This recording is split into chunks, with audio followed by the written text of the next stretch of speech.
All in one UPSC Tamil channel நண்பர்களுக்கு எனது அன்பான வணக்கம். இந்த வீடியோவில் நம்ம என்ன பார்க்க போகிறோம்னு பார்த்தீங்கன்னா, பார்ட் 2 எக்கனாமிக்ஸ் தான் பார்க்க போகிறோம். ஸோ பார்ட் 1 வீடியோ பார்க்காதவங்க இருந்தீங்கன்னா நான் டிஸ்கிரிப்ஷனில் கொடுக்குறேன். ஸோ உங்களுக்கு அந்த கண்டினியூட்டி மிஸ் ஆகக்கூடாதுன்னா அதை பார்த்துட்டீங்க வாங்க. ஸோ தட் நம்ம ஒரு ட்ராக்கில் போகிற மாதிரி உங்களுக்கு இருக்கும். So without any further delay நம்ம வீடியோக்குள்ளே போகலாம். So growth of GDP and economic policies. So ஜிடிபினா என்னன்றதை நான் ப்ரீவியஸாகவே சொல்லியிருந்தேன், இருந்தாலும் குயிக்காக சொல்கிறேன். Gross domestic product. ஒரு கண்ட்ரியில் ஒரு ஆண்டில் வரக்கூடிய goods and services. Goods and சர்வீஸ்னால் என்ன சொல்கிறது, பொருட்களாக இருக்கட்டும், சேவையாக இருக்கட்டும், இதனுடைய மதிப்பு ஒரு ஆண்டில் ஏற்படுது பார்த்தீங்களா, அந்த நாட்டோடைய ப்ரொடக்ஷன், அதை வந்து கால்குலேட் பண்ணுறது தான். ஸோ அதுக்கு என்னென்ன நம்ம கவர்மெண்ட் செஞ்சுருக்காங்க அப்படின்றத இதில் கொடுத்துருக்குறாங்க. Agricultural policy. So agricultural policy அப்படின்றதுனா என்ன அப்படின்னா, கவர்மெண்ட் வந்து ஒரு செட் ஆஃப் டெசிஷன்ஸ் எடுக்கிறாங்க relating to domestic agriculture and import of foreign agricultural products. Government usually implement agricultural policies with the goal of achieving specific outcome in domestic.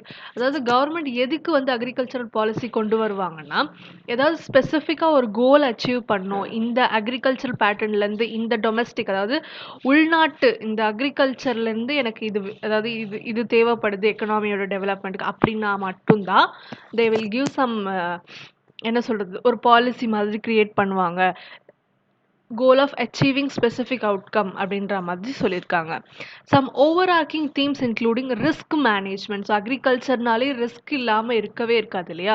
So risk மேனேஜ்மெண்ட்டாக இருக்கட்டும், adjustment, economic ஸ்டெபிலிட்டியாக இருக்கட்டும், and natural resources தான் agriculture, and environment sustainability research. So environment sustainability ரிசர்ச்னால் என்னது, so ஒரு ஒரு இடத்துல plough பண்ணுறோம், உழவுறோம், ஒரு இடத்துல விதைக்க போடுறோம், ஒரு இடத்துல அறுவடை பண்ணுறோம், அக்ரிகல்ச்சர் பண்ணுறோம், விவசாயம் பண்ணுறோன்னா அந்த என்விரான்மெண்ட்டோடைய நிலைத்தன்மை, நிலைப்பாட்டு தன்மைன்னு சொல்கிறாங்க இல்லையா, சஸ்டைனபிலிட்டி, அதற்கு சம்மந்தமான research and development. Market access for domestic commodities. So ஒரு விளைவிச்சா மட்டும் போதாது, விவசாயம் நடந்தால் மட்டும் போதாது, அதுக்கான ஒரு மார்க்கெட்டும் இருக்கணும் இல்லையா, சந்தையும் ஏற்படுத்தணும் அப்படின்றது தான். இந்த அட்ஜஸ்ட்மெண்ட் எக்கனாமிக் ஸ்டெபிலிட்டி அப்படின்னா என்ன அப்படின்னா, இப்போ வந்து என்ன சொல்கிறது, ஸோ எல்லாமே வந்து ஒரு பேர்டனாக இருக்கக்கூடாது இல்லையா. ஸோ சம் எக்கனாமிக்கலி கவர்மெண்ட் சில விஷயங்கள் பாலிசிஸ் மூலமா வந்து அந்த ஒரு விவசாயியோடைய கல்டிவேஷனுக்கு ஹெல்ப் பண்ணுவாங்க. ஸோ அதுதான். நெக்ஸ்ட் வந்து இண்டஸ்ட்ரியல் பாலிசி.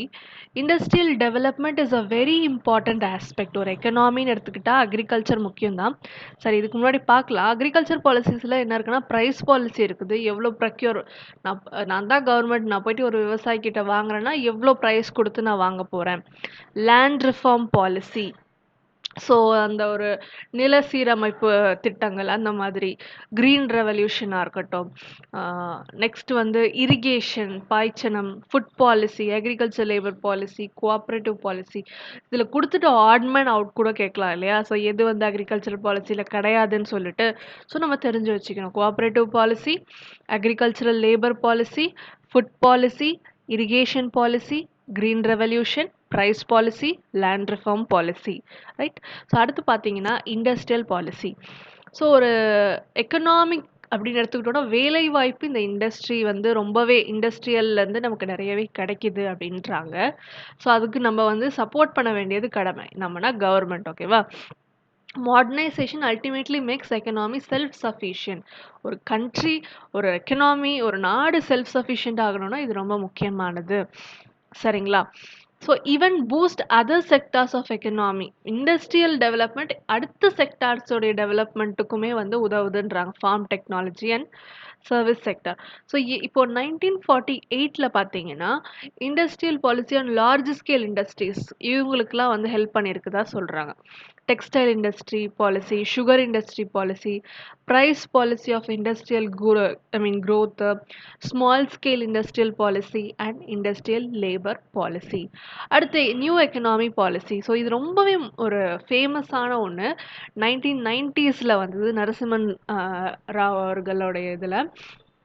பார்த்தீங்கன்னா எல்பிஜி நம்ம வந்து லிக்விஃபைட் பெட்ரோலியம் கேஸ் நினச்சிடக்கூடாது. This is liberalisation, privatisation, globalisation model. So liberalisation அப்படின்னா என்னது? லிபரலைசேஷன் ஃபர்ஸ்ட் நம்ம வந்து பிரைவேட்டைசேஷன்னா என்னன்னு பார்க்கலாம். ஸோ அரசாங்கம் ஒரு கவர்மெண்ட் ஐ மீன் அரசாங்கம் ஒரு கம்பெனியை நடத்துகிறாங்க அப்படின்னா அந்த கம்பெனி ரொம்ப எஃபிஷியண்ட்டாவோ இல்லை வந்து என்ன சொல்கிறது ஒரு டெவலப்மெண்ட் அப்படின்றது இருக்காது. ப்ராஃபிட் மோட்டிவ் கவர்மெண்ட் கிட்டே இருக்காது இல்லையா? ஸோ அந்த மாதிரி ஒரு விஷயம் ரொம்ப சோஷியல் ஃப்ரெண்ட்லியாக தான் இருக்கணும்னு நினைப்பாங்க. அப்படி இருந்துச்சுன்னா அந்த நாட்டுடைய எக்கனாமி எப்படி டெவலப் ஆகும்? ஸோ ப்ரைவேட்டைசேஷன் பார்ஷியலாக கூட ப்ரைவேட்டைஸ் பண்ணலாம் அந்த மாதிரி. அடுத்து குளோபலைசேஷன் என்ன அப்படின்னு பார்த்தீங்கன்னா உலகமயமாக்குதல். அதாவது ஓப்பனிங் அப் த மார்க்கெட். அக்ரிகல்ச்சர்னு எடுத்துக்கிட்டிங்கன்னா ஒரு ஃபார்மர் இங்கேருந்து வேர்ல்டு லெவலில் கூட he can export his product இல்லையா?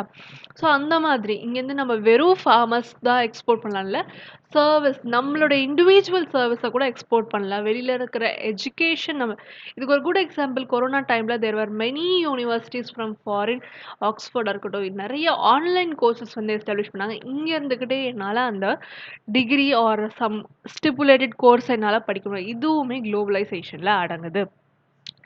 ஸோ லிபரலைசேஷன் அப்படின்னா என்னன்னா ஒரு ப்ரைவேட் கம்பெனி ஆர் ஒரு இண்டஸ்ட்ரி இருக்கிறாங்க அப்படின்னா அவங்களுக்கும் லெவல் பிளேயிங் ஃபீல்டு கொடுக்கணும்.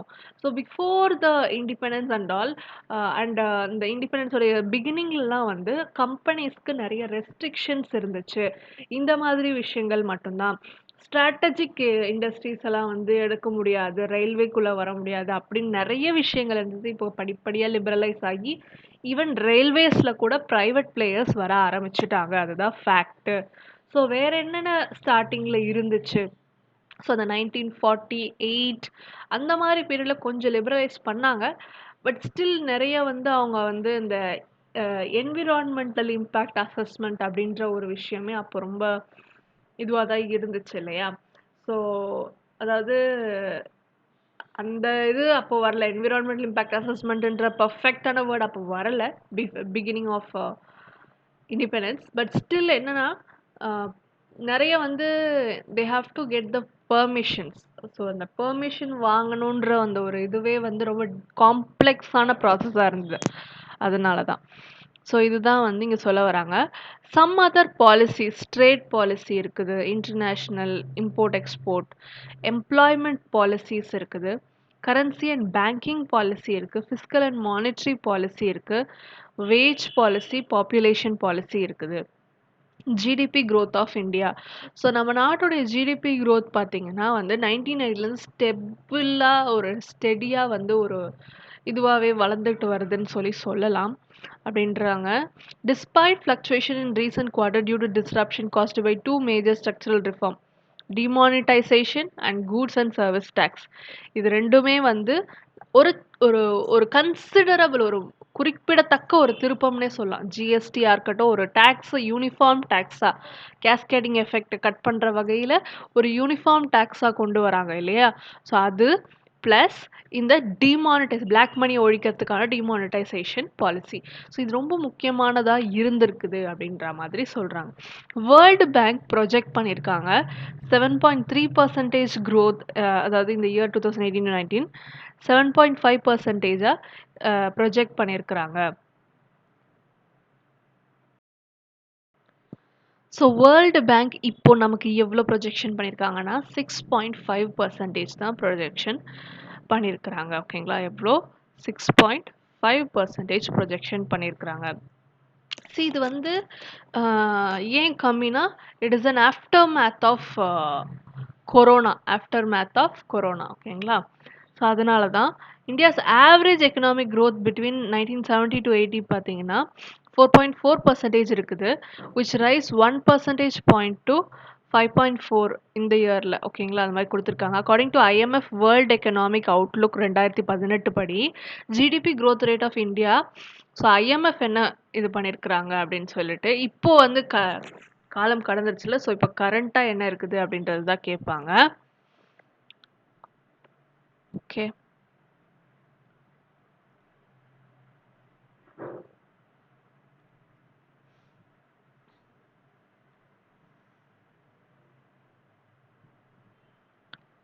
ஸோ கவர்மெண்ட் அண்ட் டாக்ஸஸ் அப்படின்ற சாப்டர் ரொம்ப ஒரு முக்கியமானது. ஸோ டாக்ஸ் அப்படின்னா என்னது? கவர்மெண்ட் நமக்கு வந்து நம்ம வந்து இந்த ஒரு நாட்டுல வாழணும். நம்ம வந்து இந்த ஒரு நாட்டுல ஒரு பகுதியா இருக்கணும் அப்படின்னா, நம்ம வாங்குற சம்பளமா இருக்கட்டும், அதுலேருந்து டாக்ஸ் பே பண்ணணும். நம்ம கன்சியூம் பண்ற விஷயத்துக்கும் நம்ம டாக்ஸ் பே பண்ற மாதிரி இருக்கும். ஸோ இதுதான் வந்து டைரக்ட் அண்ட் இன்டைரக்ட் டாக்ஸஸா சொல்லிட்டு பிரிக்கிறாங்க. பார்த்தீங்கன்னா, நம்ம கவர்மெண்ட் யாருடைய காசுல வந்து ரன் பண்றாங்க? நம்ம குடுக்குற அந்த வரி பணத்துலருந்து தான் ரன் பண்றாங்க. So, role of government in development policies. Three level of government, namely union, state, local, have been carrying out various functions for this benefit of people and society at large. These roles are divided into 7 categories for easy understanding. So first வந்து defence. எதுக்கெல்லாம் government வந்து செலவு பண்ணுறாங்க? Defence. So நம்மளுடைய national செக்யூரிட்டிக்கு டிஃபென்ஸ்ன்றது ரொம்ப முக்கியமான விஷயம். நம்ம டிஃபென்ஸ் ஸ்பெண்டிங்கில் எத்தனாவது கண்ட்ரியாக இருக்கும்ன்றத கமெண்ட் செக்ஷனில் சொல்லுங்கள். ஸோ வந்து நம்மக்கிட்ட ஆர்மி இருக்குது, நேவி இருக்குது, ஏர்ஃபோர்ஸ் இருக்குது. ஸோ இதெல்லாமே யூனியன் கவர்மெண்ட் தான் வந்து ஸ்பெண்ட் பண்ணுறதுக்கான விஷயங்கள் பார்த்துப்பாங்க. ஓகே. ஸோ ஃபாரின் பாலிசின்றது we have to have friendly, அதாவது நம்ம நட்புறவு கொண்டிருக்கணும். நம்மளோட சுற்றி இருக்கிற நெய்பரிங் கண்ட்ரிஸாக இருக்கட்டும், வெஸ்டர்ன் நேஷன்ஸாக இருக்கட்டும். ஸோ முக்கியமாக நம்ம வந்து நம்மள இம்மீடியட்லி இருக்கிற நெய்பர்ஸ் கிட்ட தான் நம்ம ஒரு ஃப்ரெண்ட்லி ரிலேஷன் வச்சுக்கணும். எதுக்கு? ஸோ ஒரு கார்டியல் எக்கனாமிக் ரிலேஷனாக இருக்கலாம். ஸோ ஏதாச்சும் ஒரு செக்யூரிட்டி இஷ்யூ வரும்போது நமக்கு கூட துணையாக இருக்கிறதுக்காக இருக்கலாம். ஸோ இந்த மாதிரி விஷயங்களுக்கான பாலிசிஸ், அதாவது என்ன சொல்கிறது, 100th அமெண்ட்மெண்ட் பார்த்தீங்கன்னா வந்து we have given some of our enclaves to Bangladesh. இது வந்து பாலிசின்னு சொல்ல முடியாது. ஸோ என்ன சொல்ல, ஸ்ரீலங்காவுக்கு வந்து கிராண்ட்ஸ் கொடுக்கறதா இருக்கட்டும். ஸோ இந்த மாதிரி நிறைய எக்ஸ்பென்ஸ் போகுது இல்லையா? It's all unexpected. அவங்க வந்து மணி கிரைசிஸில் இருக்கும்போது, ஸ்ரீலங்கா இன்ஃப்ளேஷன் கிரைசிஸில் இருக்கும்போது, so India have given a grant. நம்ம லோன் கொடுக்கல, கிராண்ட் கொடுத்துருக்கோம் இல்லையா? ஸோ நம்ம ஃப்ரீயாக கொடுத்துருக்கோம் காசு அவங்களுடைய வளர்ச்சிக்காக. ஸோ இந்த மாதிரி விஷயங்கள்லாம் foreign policy. Conduct of so Panchsheel அப்படின்னு சொல்லிட்டு ஜவஹர்லால் நேரு வந்து கொண்டு வந்திருப்பாரு. ஸோ 5 பிரின்சிபல்ஸு நம்மளுடைய இறையாண்மையை உறுதிப்படுத்தும் விதமாக. ஸோ அதுதான் வந்து மெயின் பிரின்சிபல். ஸோ அதுக்கப்புறமா நம்ம வந்து அப் டு டேட் இப்போ வந்து என்ன சொல்கிறது, நம்ம இந்தியாவுடைய ஸ்டாண்ட் டுவர்ட்ஸ் யுக்ரைன் ரஷ்யா வாராக இருக்கட்டும். So we have been neutral இல்லையா? ஸோ அதுக்கு அண்டு நம்ம வந்து நிறைய ஆர்ம்டு அம்யூனிஷன்ஸ் எல்லாம் பர்ச்சேஸ் பண்ணுறோம் ரஷ்யா கிட்டேருந்து. த கன்சர்ன் அபவுட் இதுக்கு வந்து அமெரிக்கா கார்ட்ஸா அந்த மாதிரி ஏதாச்சும் விஷயங்கள் போட்டிருந்தாலும் கூட நம்ம அதெல்லாம் இது பண்ணுறது கிடையாது. வி ஆர் நம்மளோட டிசிஷனை நம்ம தான் வந்து என்ன சொல்கிறது, நம்ம தான் எடுக்கிறோம் இல்லையா? ஸோ அதுதான்.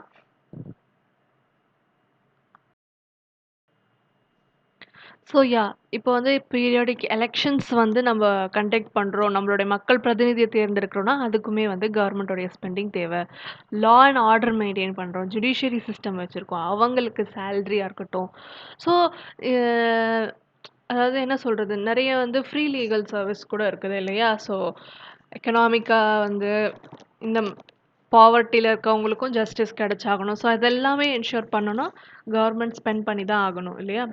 ஸோ அந்த மாதிரி போலீஸ் ஃபோர்ஸாக இருக்கட்டும், இந்த என்ன சொல்கிறது, பப்ளிக் ஆர்டராக இருக்கட்டும், போலீஸாக இருக்கட்டும். ஸோ இந்த மாதிரி இதெல்லாம் வந்து மேனேஜ் பண்ணணும்னா இந்த government has to spend. So அதுதான் public administration provision of public goods. நமக்கு பிடிஎஸ் கிடைக்குது, ஃப்ரீ ஃபுட், அதாவது ரேஷனில் நம்ம வாங்குறதா இருக்கட்டும், ஒரு டிசாஸ்டர் அந்த மாதிரினா கவர்மெண்ட் ஸ்பெண்ட் பண்ணுறதா இருக்கட்டும், ஹாஸ்பிட்டல்ஸாக இருக்கட்டும், ரூரல் டெவலப்மெண்ட், ஒரு ஸ்கூல். இப்போ வந்து எஜுகேஷன் அப்படின்றது வந்து இட்ஸ் அ மஸ்ட் இல்லையா? ஸோ வந்து என்ன சொல்கிறது, 15 வயசு வரைக்கும் வந்து 14 வயசு வரைக்கும் education is must for every children. So அப்படி இருக்கும்போது ஃப்ரீ எஜுகேஷன் தான் ப்ரொவைட் பண்ணி ஆகணும் ஏழையாக இருக்கிறவங்களுக்கு. ஸோ அந்த காஸ்ட்டாக இருக்கட்டும், இந்த மாதிரி public schemes, society welfare of the சொசைட்டிக்கு நிறைய ஸ்பெண்ட் பண்ண வேண்டியதாக இருக்குது. ஸோ அது redistribution of income and poverty alleviation. Poverty அலிவேஷனுக்கு ஃபுட், ஷெல்டர், காமன் திங் இந்த மாதிரியானதாக இருக்கட்டும். ஸோ டேக்ஸ் எல்லாத்தையும் வாங்கி இந்த மாதிரி ரீடிஸ்ட்ரிபியூட் பண்ணுறதா சொல்கிறாங்க. ஸோ எக்கனாமி ரெகுலேஷனாக இருக்கட்டும், கண்ட்ரோல் மணி சப்ளை, இன்ட்ரெஸ்ட் ரேட்டாக இருக்கட்டும், இன்ஃப்ளேஷனாக இருக்கட்டும், ஃபாரின் எக்ஸ்சேஞ்ச் ரேட்டாக இருக்கட்டும், இது எல்லாமே நம்ம கவர்மெண்ட் தான் பார்த்துக்கிறாங்க. Union also controls economy through various agencies. Security exchange board SEBI மூலியமா, காம்படிஷன் கமிஷன் ஆஃப் இந்தியா இந்த மாதிரியான ஆர்கனைசேஷன்ல நம்மளுடைய எக்கனாமியில ஒரு நல்ல ஒரு பார்ட் அது வந்து இட் இஸ் பிளேயிங் அப்படின்றாங்க. All the government of India run public sector enterprises to provide important goods and service to at affordable. So affordable rateல குடுக்கணும் அப்படின்னாலும் there is some contribution needed இல்லையா? சென்ட்ரல் கவர்மெண்ட் இதுக்குமே வந்து பாலிசிஸ்க்கு யோசிக்கணும். So இப்போ சொல்றாங்க tax அப்படின்னா என்னது அப்படின்ட்டு. டாக்ஸேஷன் அப்படின்றது governments finance their expenditure by imposing charges on citizen and corporate entities. ஓகேங்களா? ஸோ மெயின் பர்பஸ் என்னன்னா ஃபண்ட் அக்குமுலேட் பண்ணணும், காசை கலெக்ட் பண்ணணும், கவர்மெண்ட்டோடைய மெஷினரி ரன் பண்ணுறதுக்கான விஷயத்துக்காக. புரியுதுங்களா? சரி, ஓகே. ஸோ இது பார்த்தீங்கன்னா வெல்ஃபேர் ஸ்டேட் அப்படின்றத சொல்கிறாங்க. வெல்ஃபேர் ஸ்டேட்னா ஒரு ஒரு ஒரு நாடோ இல்லை ஒரு மாநிலமோ ஒரு மாவட்டமாக இருக்கட்டும் ஒரு நல்லபடியாக செயல்படணும்னா அவங்க கிட்ட இருந்து வேற எப்படி நமக்கு இன்கம் கிடைக்கும் இல்லையா? ஸோ மேஜராக பார்த்தீங்கன்னா டேக்ஸ் தான். பார்த்தீங்கன்னா, ஆனா வந்து வெறும் டாக்ஸ்லேருந்து மட்டும்தான்ட்டு இல்ல. பிரைவேட்ட போல இப்ப நம்பளும் வந்து ஒரு எக்ஸ்டர்னல் பிசினஸஸ் ஆரம்பிச்சுட்டோம். இந்தியன் கவர்மெண்ட் பிசினஸ்ல ஈடுபடுறதா இருக்கட்டும், பாண்ட் செக்யூரிட்டி அந்த மாதிரி விஷயங்கள் இஷ்யூ பண்றதா இருக்கட்டும். ஸோ அப்படியும் நம்ம நெறைய இன்கம் வந்து ஜெனரேட் பண்ண ஆரம்பிச்சுட்டோம். பட் ஸ்டில் டாக்ஸ் ஆர் வந்து ரொம்ப இம்பார்ட்டன்ட்டானது தான் இருக்குது. இங்க பாருங்க, புரொஃபசர் செலிக்மன் ரொம்ப இம்பார்ட்டன்ட். அவர் என்ன சொல்றாருன்னா, compulsory contribution from a person to the government to defray the expenses incurred in the common interest of all without reference to special benefits conferred. இன்னொரு வாட்டி படிக்கிறேன். ப்ரொஃபசர் செலிமன் என்ன சொல்றாரு அப்படின்னா, டாக்ஸ் அப்படின்றது ஒரு கம்பல்சரி கான்ட்ரிபியூஷன் ஒரு ஆள் கிட்ட இருந்து கவர்மெண்ட்டுக்கு. எதுக்கு அப்படின்னா டு டீஃப்ரே த எக்ஸ்பென்ஸ் இன்கர்ட் இந்த காமன் எல்லாருடைய நலனுக்காக கொண்டு வரப்பட்ட இந்த காமன், அதாவது எல்லாருடைய காமன் இன்ட்ரெஸ்ட் செல்ஃபிஷ்னஸ்க்காக கவர்மெண்ட் நம்ம கிட்ட இருந்து டேக்ஸ் கலெக்ட் பண்ணல. எல்லாருடைய காமன் இன்ட்ரெஸ்ட்டுக்காக கலெக்ட் பண்ணப்பட்ட இந்த டேக்ஸை வச்சு தான் நமக்கு வெல்ஃபேர் ஸ்கீம்ஸ் வருது. அதாவது இப்போ ரீசெண்டாக இந்த நியூஸ் பார்த்துருந்தீங்கன்னா உங்களுக்கு தெரிஞ்சிருக்கும். ஓல்டு பென்ஷன் ஸ்கீம் வந்து ஃப்யூச்சரில் டேக்ஸ் பேயர்ஸ் தலையில் தான் பேர்டனாக விழும். Extra 10%. Extra 10% I'm not sure about the static R த என்ன சொல்கிறது அந்த டேட்டா எனக்கு சரியாக தெரியல. பட் டேக்ஸ் பேர்டன் வரும்ன்ற மாதிரி சொல்லியிருந்தாங்க. ஏன் பென்ஷன் அதுக்கு ஏன் டேக்ஸ் பேயர் பேர்டன் இங்கே தான் நம்ம இங்கே புரிஞ்சுக்கணும். Here we have to understand tax payer அப்படி இப்போ என்ன அதாவது இப்போ என்ன பென்ஷன் பாலிசி இருக்குது அப்படின்றது நீங்கள் தெரிஞ்சுக்கணும் இல்லையா? ஸோ ஓல்டு பென்ஷன் பாலிசி இருந்துச்சு இன்னும் ஸ்டில் கண்டினியூ ஆச்சுன்னா நம்ம நிறைய கான்ட்ரிபியூட் பண்ணுற மாதிரி இருக்கும். ஸோ ரிட்டையர்மெண்ட் ஏஜில் நிறைய பேர் இருப்பாங்க இல்லையா? ஸோ எக்ஸ்ட்ராவாக வந்து நம்ம கிட்டேருந்து தானே வாங்கி கொடுத்தாகணும். அது ஒரு சோஷியல் பெனிஃபிட் இல்லையா? நம்ம நாளைக்கு ரிட்டையர் ஆனாலும் someone will give for us common interest இல்லையா? ஸோ இதுதான் வந்து ஒரு திங்கு. ரொம்ப வந்து காம்ப்ளெக்ஸாக பேசுகிற மாதிரி இருந்துச்சுன்னா சொல்லுங்கள், நான் உங்களுக்கு இது பண்ணுறேன். Taxation in India has its roots from the period மனு ஸ்மிருதி அண்ட் அர்த்த சாஸ்திரா. டாக்ஸேஷன் இந்தியாவில் எதுலேருந்து வந்தது? மனு ஸ்மிருதி அர்த்த சாஸ்திரத்துலேருந்து. The present Indian tax system based on ancient tax system அப்படின்ற மாதிரி சொல்கிறாங்க. ஸோ டேக்ஸில் நிறைய விஷயங்கள் இருக்குது. From Adam Smith many economist have given list of canons of taxation. டாக்ஸேஷன்னா இதெல்லாம் தான் வரைமுறைகள் அப்படின்றது போல இருக்குது. Canon of equity. ஈக்விட்டி அப்படின்னா என்னன்னா ரிச் ஷுட் பே. இந்த ஈக்விட்டி பிரின்சிபல் என்ன சொல்ல வராங்கன்னா பணக்கார நிறைய பே பண்ணணும், புவர் பார்த்தீங்கன்னா அதாவது புவரை விட நிறைய இது பண்ணணும். பிகாஸ் ரிச்சாக இருக்கவங்களுக்கு தான் வந்து மோர் எபிலிட்டி இருக்குது புவராக இருக்கிறவங்கள விட அப்படின்ற மாதிரி சொல்கிறாங்க. ஓகேங்களா? ஸோ இதுதான் வந்து ஈக்விட்டி. சர்டைனிட்டி அப்படின்னா எல்லாராலையுமே பே பண்ண முடிகிற விஷயமா இருக்கணும். The government should not change the tax system frequently. Certainty அப்படின்னா இன்னைக்கு இன்னைக்கு ஒரு ரேட்டு நாளைக்கு ஒரு ரேட்டுன்னு அன்சர்டைனாக இருக்கக்கூடாது, சர்டைனாக இருக்கணும். அட்லீஸ்ட் ஒரு ஸ்டிப்புலேட்டட் பீரியட் வரைக்குமாவது இது அப்படியே இருக்கணும் அப்படின்றது தான். Canon of economy and convenience அப்படின்னா என்னென்னா அதாவது cost of collecting the tax. டாக்ஸ கலெக்ட் பண்றதுக்கு அதிகமா காசு செலவு பண்ணி, அது இன்னும் பர்டன் ஆயிடக்கூடாது. ஸோ எக்கனாமி அண்ட் கன்வீனியன்ஸ்னா அதுதான். Should be collected from a person at the time he gets enough money to pay the tax. This is called convenience. So tax collecting ப்ராசஸே வந்து ஒரு பர்டன் ஆயிடக்கூடாது. Canon of productivity and elasticity அப்படின்னா என்னன்னா, government should choose the tax that can get enough tax revenue to it. என்னன்னா, it should choose the few taxes that can fetch more tax revenue instead of lots of taxes and each one of them getting a little tax. So எங்கேருந்து நமக்கு productivity எப்படின்ற மாதிரி இருக்குதோ, so அந்த மாதிரி நிறைய, அதாவது ஈஸியாக நம்மளால் இது பண்ண ப்ரொக்யூர் பண்ண முடியுமோ அதை தான் நம்ம வந்து சூஸ் பண்ணணும் அப்படின்ற மாதிரி சொல்கிறாங்க. எலாஸ்டிசிட்டியாக இருக்கணும் அப்படின்றாங்க. எலாஸ்டிசிட்டி அப்படின்றது பார்த்தீங்கன்னா, should be design in such a way the people automatically pay more tax revenue if their அவங்க இன்கம் அதிகரிக்க அதிகரிக்க அவங்க அதிகமாக பே பண்ணுற மாதிரி இருக்கணும் அப்படின்ற மாதிரி சொல்கிறாங்க. ஓகேங்களா? எஸ்.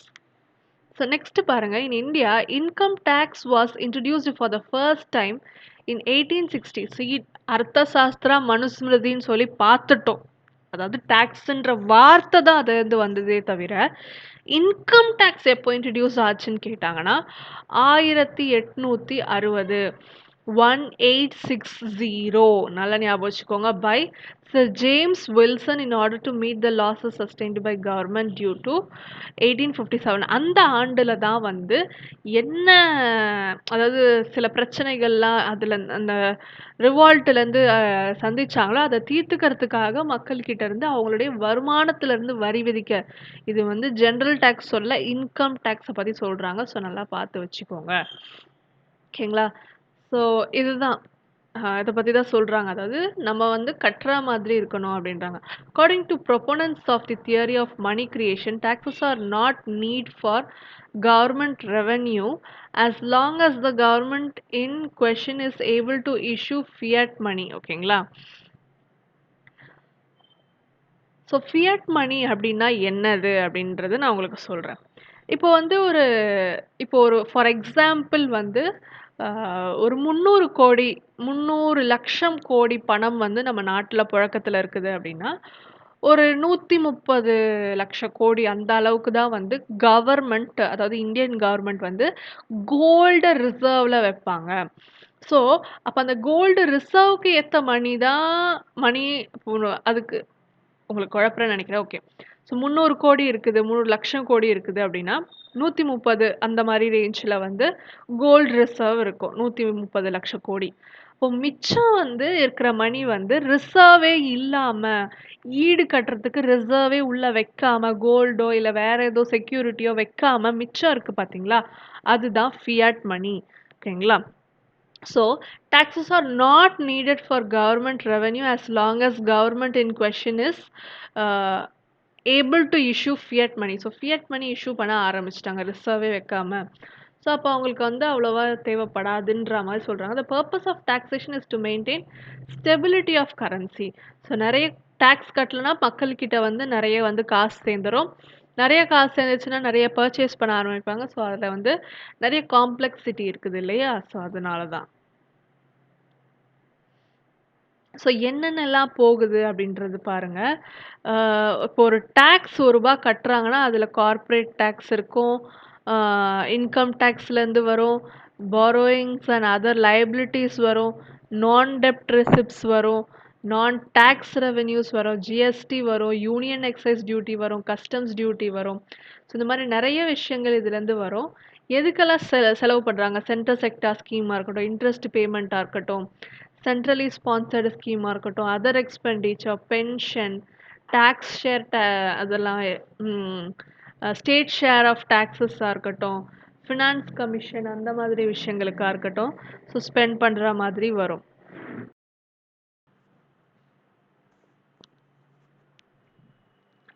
ஸோ இதிலேருந்து சப்சிடிஸ்க்கு போகுது, டிஃபென்ஸ்க்கு போகுது, இன்ட்ரெஸ்ட் பேமெண்ட்ஸ் வந்து டேக்ஸ்லேருந்து போகுது. ஸோ திஸ் ஆர் ஆல் பார்த்தீங்கன்னா சோஷியல் செக்யூரிட்டியாக இருக்கட்டும், ஹைவேஸாக இருக்கட்டும், ஸோ இந்த மாதிரி விஷயங்கள் சப்சிடிஸு இதுக்கெலாம் தான் வந்து கவர்மெண்ட் ஸ்பெண்ட் பண்ணுறாங்க. டேக்ஸஸில் type of tax, direct tax. So இதில் பார்த்தீங்கன்னா the burden of directs can not be shifted to other. JS Mill அப்படின்றவர் என்ன சொல்கிறாருன்னா, Direct tax as one which is demanded from the very persons who is intended or desired should pay it. Some direct taxes are income tax, wealth tax, corporation tax. So அதோடைய burden என்னால் shift இப்போ நான் earn பண்ணுறேன்னா என்கிட்ட இருந்து தான் அதோடைய tax வாங்கி ஆகணும். ஸோ அதோடைய பேர்டனை வந்து ஷிஃப்ட் பண்ண முடியாது இல்லையா? ஸோ அது டைரக்ட் டேக்ஸில் வெறும் இன்கம் டேக்ஸ் மட்டும்தானான்னு கேட்டால் இல்லை. அதில் வந்து கார்ப்பரேட் டேக்ஸும் இருக்குது, இன்கம் டேக்ஸும் இருக்குது. So income tax every individual, அதாவது ஆர்கனைஸ்டு செக்டாரில் வேலை செய்கிறவங்களுக்கு டேக்ஸ் அப்படின்றது போடப்படுது. கார்ப்பரேட் டேக்ஸ் அப்படின்றது பார்த்தீங்கன்னா companies that exist as a separate entities from their share holders, அவங்களுக்குலாம் சம் அமௌண்ட் வந்து they have to pay for government. Foreign companies are taxed on income that arises or is deemed to arise in India. இந்தியாக்குள்ள arise ஆகுது பார்த்தீங்களா, அதுக்கு தான் வந்து tax.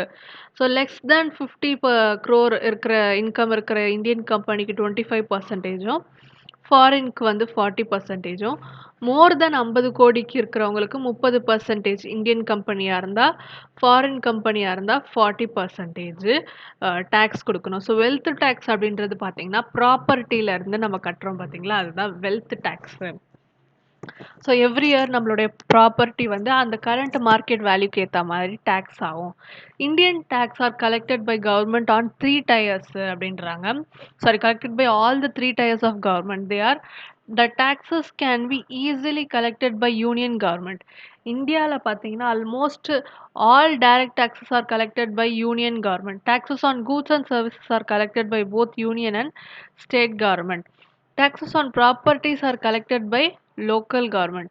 In India, we collect more tax revenue through indirect taxes தான். டைரக்டா இன்டைரக்டான்னு கேட்டாங்கன்னா இந்தியாவில் பார்த்தீங்கன்னா இன்டைரக்ட் taxesல இருந்தா நிறைய கலெக்ட் பண்ணுறோம். Indirect taxes in India are custom duty and GST. Custom duty GST ரெண்டு தான் வந்து இன்டைரக்ட் டேக்ஸ்ன்றாங்க. ஸோ கஸ்டம் டியூட்டி டைரக்டா இன்டைரக்டான்னு கேட்டாங்கன்னா இன்டைரக்ட். ஸோ ஒரு கூட்ஸ் அண்ட் சர்வீஸ் அப்படின்ற ஒரு விஷயம் வந்துடுச்சு அப்படின்னாலே அதுக்கு நம்ம பே பண்ணுறோன்னா அது வந்து ஜிஎஸ்டி ஆர் இந்த மாதிரி கஸ்டம்ஸு. நம்ம சம்பாதிக்கிற அந்த இதுலேருந்து நம்ம டேக்ஸ் பே பண்ணுறோம் அப்படின்னா அதுதான் வந்து டைரக்ட் டேக்ஸு. ஸோ இந்த மாதிரி நம்ம வந்து தெரிஞ்சுக்கலாம். ஒரு வேலை கொடுத்துட்டு கேட்டாங்கன்னா we can classify it. Government try to design in such a way that rich consumer pay more tax than poor அப்படின்றாங்க.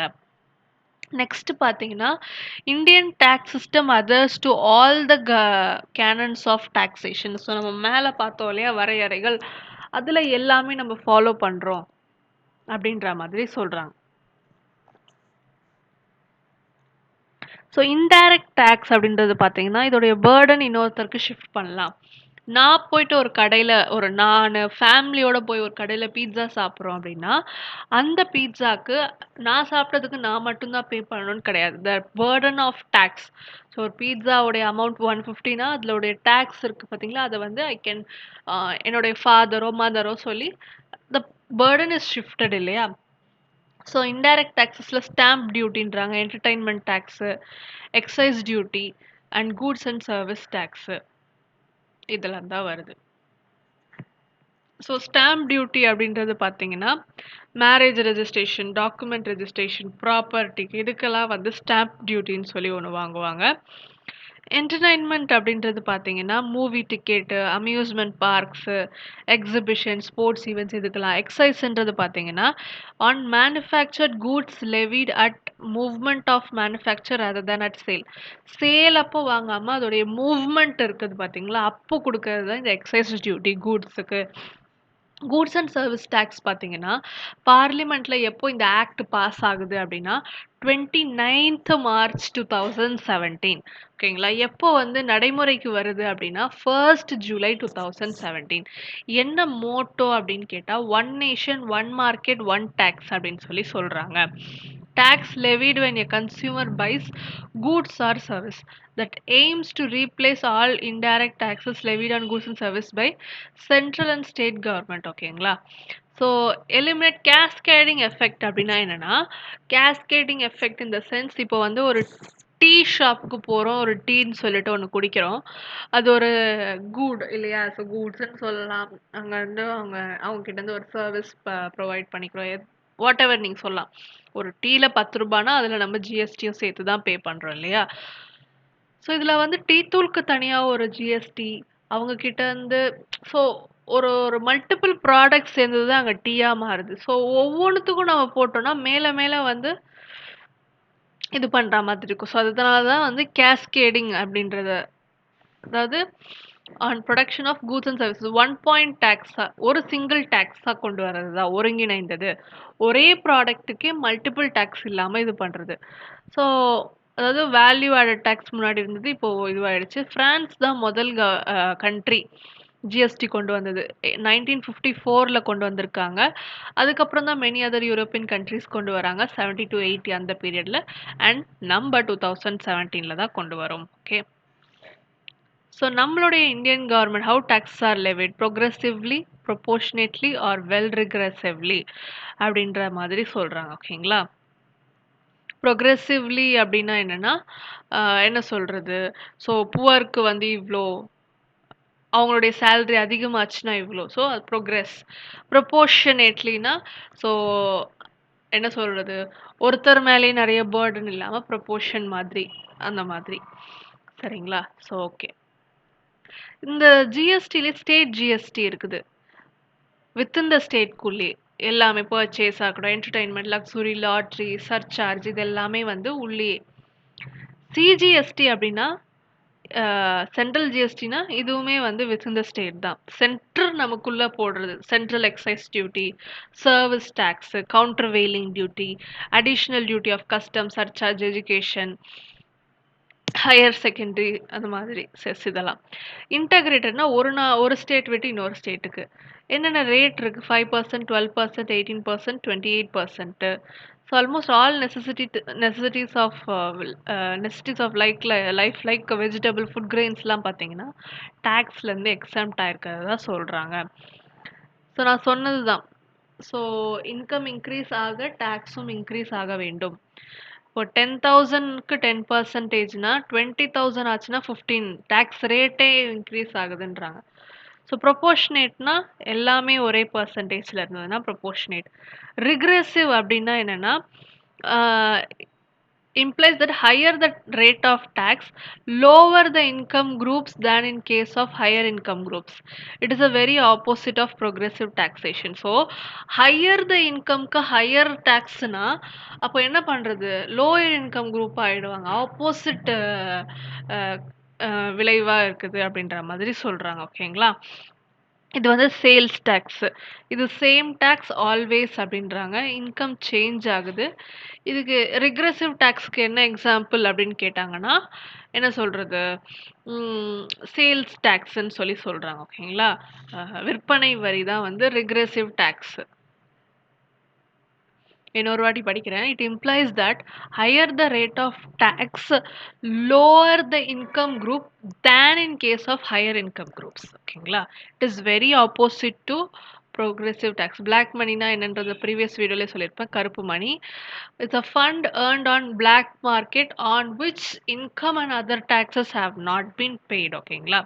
ஸோ நம்மளுடைய ஒரு ஒரு பணம் சம்பாதிக்கிறோம் அப்படின்னா அதுக்கு நம்ம டேக்ஸ் பே பண்ணலாம். இப்போ நம்ம ஒரு பிஸ்னஸ், ஒரு சின்னதா ஒரு பெட்டி ஷாப் வச்சிருக்கோம், ஆர் ஒரு ஒரு எலக்ட்ரீஷியனா இருக்கிறோம், எதுவா இருந்தாலும் we have to pay at least GST அந்த மாதிரி ஃபைல் பண்ணோம் இல்லையா?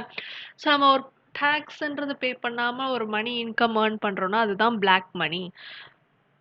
என்னென்ன லெஜிஸ்லேட்டிவ் இனிஷியேட்டிவ்ஸ் இருக்குது அப்படின்னு கேட்டா special investigation team on black money under chairmanship and vice chairmanship of two former judges of honourable supreme court. Imposition of tax, அதாவது black money. ஓகேங்களா? 2015ல் ஒன்று வந்திருக்குது. Multi agency group MAG, central board of direct taxes, reserve bank of India, enforcement directorate, ED, financial intelligence unit இதெல்லாமே வந்து இருக்குது. ஓகேங்களா? Double taxation of avoidance agreements, tax information exchange agreement, multilateral conventions, foreign account tax compliance act, money laundering 2002ல் வந்தது, through the finance act, 2015 அது அடுத்தது வந்தது. Enactment of benami transaction 2016. Operation clean மணின்னு சொல்லிட்டு 2017 31 ஜனவரில வந்தது. Lokpal Lokayukta act. Real estate வந்து 2016. ஸோ காசஸ் அப்படின்றது பார்த்தீங்கன்னா ஷார்ட்டேஜ் ஆஃப் கூட்ஸு. ஸோ நிறைய வந்து ஷார்ட்டேஜ் ஏற்படும் பிளாக் மணி இருந்துச்சுன்னா. Licensing proceeding, system of control, permit, codes, license are associated with maldistribution of commodity in short supply, which results generation of black money. ஓகேங்களா? என்ன சொல்ல வராங்க அப்படின்னா firmly believed that எதனால black money generate ஆகுது. So ஒரு commodity distribute பண்ணாமல் ஒரு ஃபேக்காக ஒரு விஷயங்களை வந்து நம்ம க்ரியேட் பண்ணுறோம் அப்படின்னா அதுலேருந்து இப்போது ஒரு இவ்வளோ சப்ளைனா இவ்வளோ சப்ளை பண்ணாமல் ஒரு ஆர்டிஃபிஷியலாக வந்து ஷார்ட்னஸ் இன் சப்ளை க்ரியேட் பண்ணி அதுக்கப்புறம் வந்து ஒரு என்ன சொல்கிறது, அதுக்கு அந்த கண்ட்ரோல் பெர்மிட்ஸு இந்த ப்ரொசீடிங்ஸ்லலாம் வருது பார்த்தீங்களா, அதனால வருதுன்னு சொல்கிறாங்க பிளாக் மணி.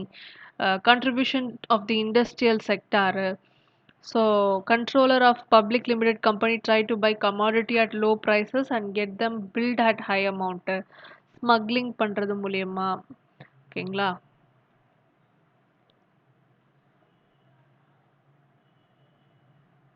டேக்ஸ் ஸ்ட்ரக்சரு, டேக்ஸ் ஹையாக இருந்ததுன்னா பிளாக் மணி நிறைய ஜென்ரேட் ஆகும். ஸோ டேக்ஸ் எவேஷன் அப்படின்னா it's illegal evasion of taxes. கட்டாமல் மறுக்கிறது, இண்டிவிஜுவலாக இருக்கட்டும், கார்ப்பரேஷனாக இருக்கட்டும், ட்ரஸ்ட்டாக இருக்கட்டும், இது வந்து டேக்ஸ் பேயர்ஸ் தான் வந்து பண்ணுறது. misrepresenting the true state of affairs to tax authority to reduce their tax liability, overstating deductions. ஓகேங்களா? Tax evasion is an activity commonly associated with a informed economy அப்படின்னு சொல்றாங்க. Informal economy. One measure of the extent of tax evasion is amount of unreported income. கணக்குல சேர்க்காதது. ஓகேங்களா? Which is the difference between the amount of income that should be reported to the tax authority and the actual amount to be paid. So கணக்கில் இதுதான் அப்படின்னு காட்ட முடியாமல் சிலது இருக்கும் பார்த்தீங்களா, அதுக்கெல்லாம் கட்டாமல் விட்டுருவாங்க, அவாய்ட் பண்ணிடுவாங்க. Under reporting income, inflation deductions or expense, hiding money, hiding interest in off shore accounts, இது எல்லாமே தான். ஸோ இவ்வளோ டெப்த்தாக நமக்கு தேவை கிடையாது. If a person wilfully commits tax act of tax evasion, நிறைய வந்து ஃபைன் கட்ட வேண்டியதாக இருக்கும், இம்ப்ரிசன்மெண்ட் இருக்குது, அதுக்கான காஸ்ட் இது பண்ணணும். ஸோ அந்த மாதிரி விஷயங்கள்லாம் இருக்கிறது. Tax and other payment. Taxes are compulsory payment to government without expectation of direct return or benefit to the taxpayer. ஓகேங்களா? ஸோ டேக்ஸ்னா என்ன, பேமெண்ட்னா என்ன அப்படின்றாங்க. Fee is the payment for getting service. So டேக்ஸ்ன்றது கம்பல்சரியாக we have to give it to the government இல்லையா? இது வந்து element of revenue for general purpose of state predominant. ஆனால் while a fee is a payment for specific benefit, அதுதான் திருப்பி திருப்பி சொல்கிறாங்க. டேக்ஸ்ன்றது கம்பல்சரி, இது வந்து ஃபீன்றது வாலண்ட்ரி. ஸோ அது மாதிரி தான். இதில் எக்ஸாம்பிள் கொடுத்துருக்காங்க, income tax, gift tax, wealth tax, இதெல்லாம். ஃபீ அப்படின்னும் போது we are paying fee for stamp ஃபீயாக இருக்கட்டும், டிரைவிங் லைசன்ஸாக இருக்கட்டும், இதெல்லாம் டேக்ஸ் கிடையாது. We are availing the service, so we are paying for the government. ஓகேங்களா? ஸோ இதில் கொடுத்துட்டு கூட நம்மளை வந்து கேட்கலாம் எது எதுன்றது போல். Taxes and developments. Resource mobilization enables the government to mobilize a substantial amount of revenue. So the tax revenue is generated by imposing direct tax such as personal income tax, corporate tax, indirect tax அப்படின்றாங்க. Reduction in equalities of income. Taxation follows the principle of equity. The direct taxes are progressive nature. Also certain indirect taxes, luxury இதெல்லாம் வந்து is also progressive nature. Social welfare, நமக்கு நிறைய social welfare generate பண்ணுது. Foreign exchange, taxation encourages for exports and restrict imports. ஓகேங்களா? அது மாதிரி regional developmentக்கு. So okay, tax இன்சென்டிவ்ஸ்லாம் வந்து ரீஜனல் டெவலப்மெண்ட்டுக்கு கொடுக்கறது மூலயமா நிறைய டெவலப்மெண்ட் இருக்கலாம். Setting up of industries in backward regions, அவங்களுக்கு டேக்ஸ் இது பண்ணுறது, அந்த மாதிரி விஷயங்கள். இன்ஃப்ளேஷன் கண்ட்ரோல் பண்ணுறதுக்கு ஏற்ற மாதிரி குறைக்கிறதா இருக்கட்டும், ரெடியூசிங் டேக்ஸ் ஆன் கமாடிட்டிஸ், இதெல்லாம் கவர்மெண்ட் பண்ணலாம் அப்படின்றது போல் சொல்கிறாங்க. அடுத்து வந்து I hope you have understand this point. Resource mobilisation. Government to mobilize a substantial amount of revenue. Tax revenue is generated by imposing direct tax such as personal டேக்ஸாக இருக்கட்டும், இப்போ கார்ப்பரேட்டாக இருக்கட்டும். ஸோ இதெல்லாமே மொபைலைஸ் பண்ணணும் அப்படின்னு சொல்லி சொல்கிறாங்க, ஒரே இதில் ஸ்டாக் ஆகாமல்.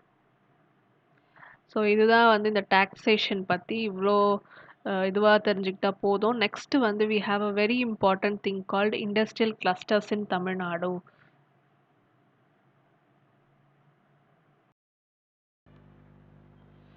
ஸோ இந்த சாப்டரில் எதை பார்க்க போகிறோன்னு கேட்டிங்கன்னா, industrial clusters in Tamil Nadu.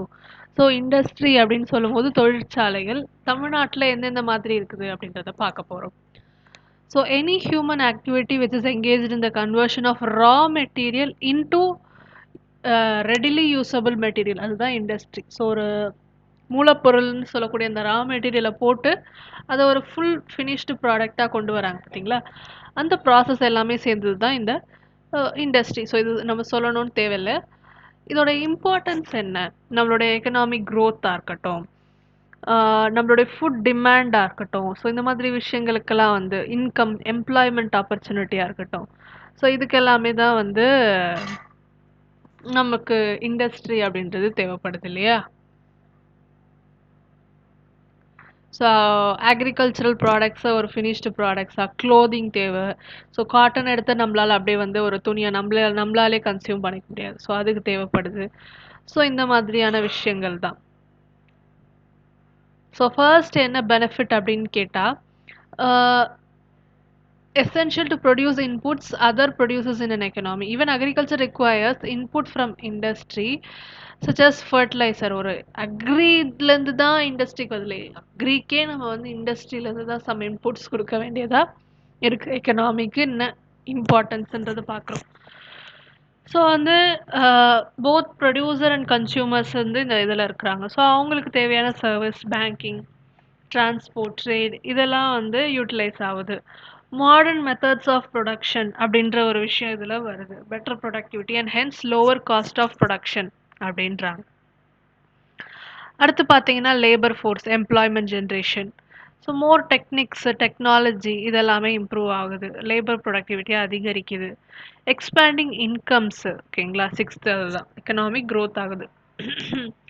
Types of industry அப்படின்னு சொல்லி கொடுத்துருக்குறாங்க. யூசர்ஸ்.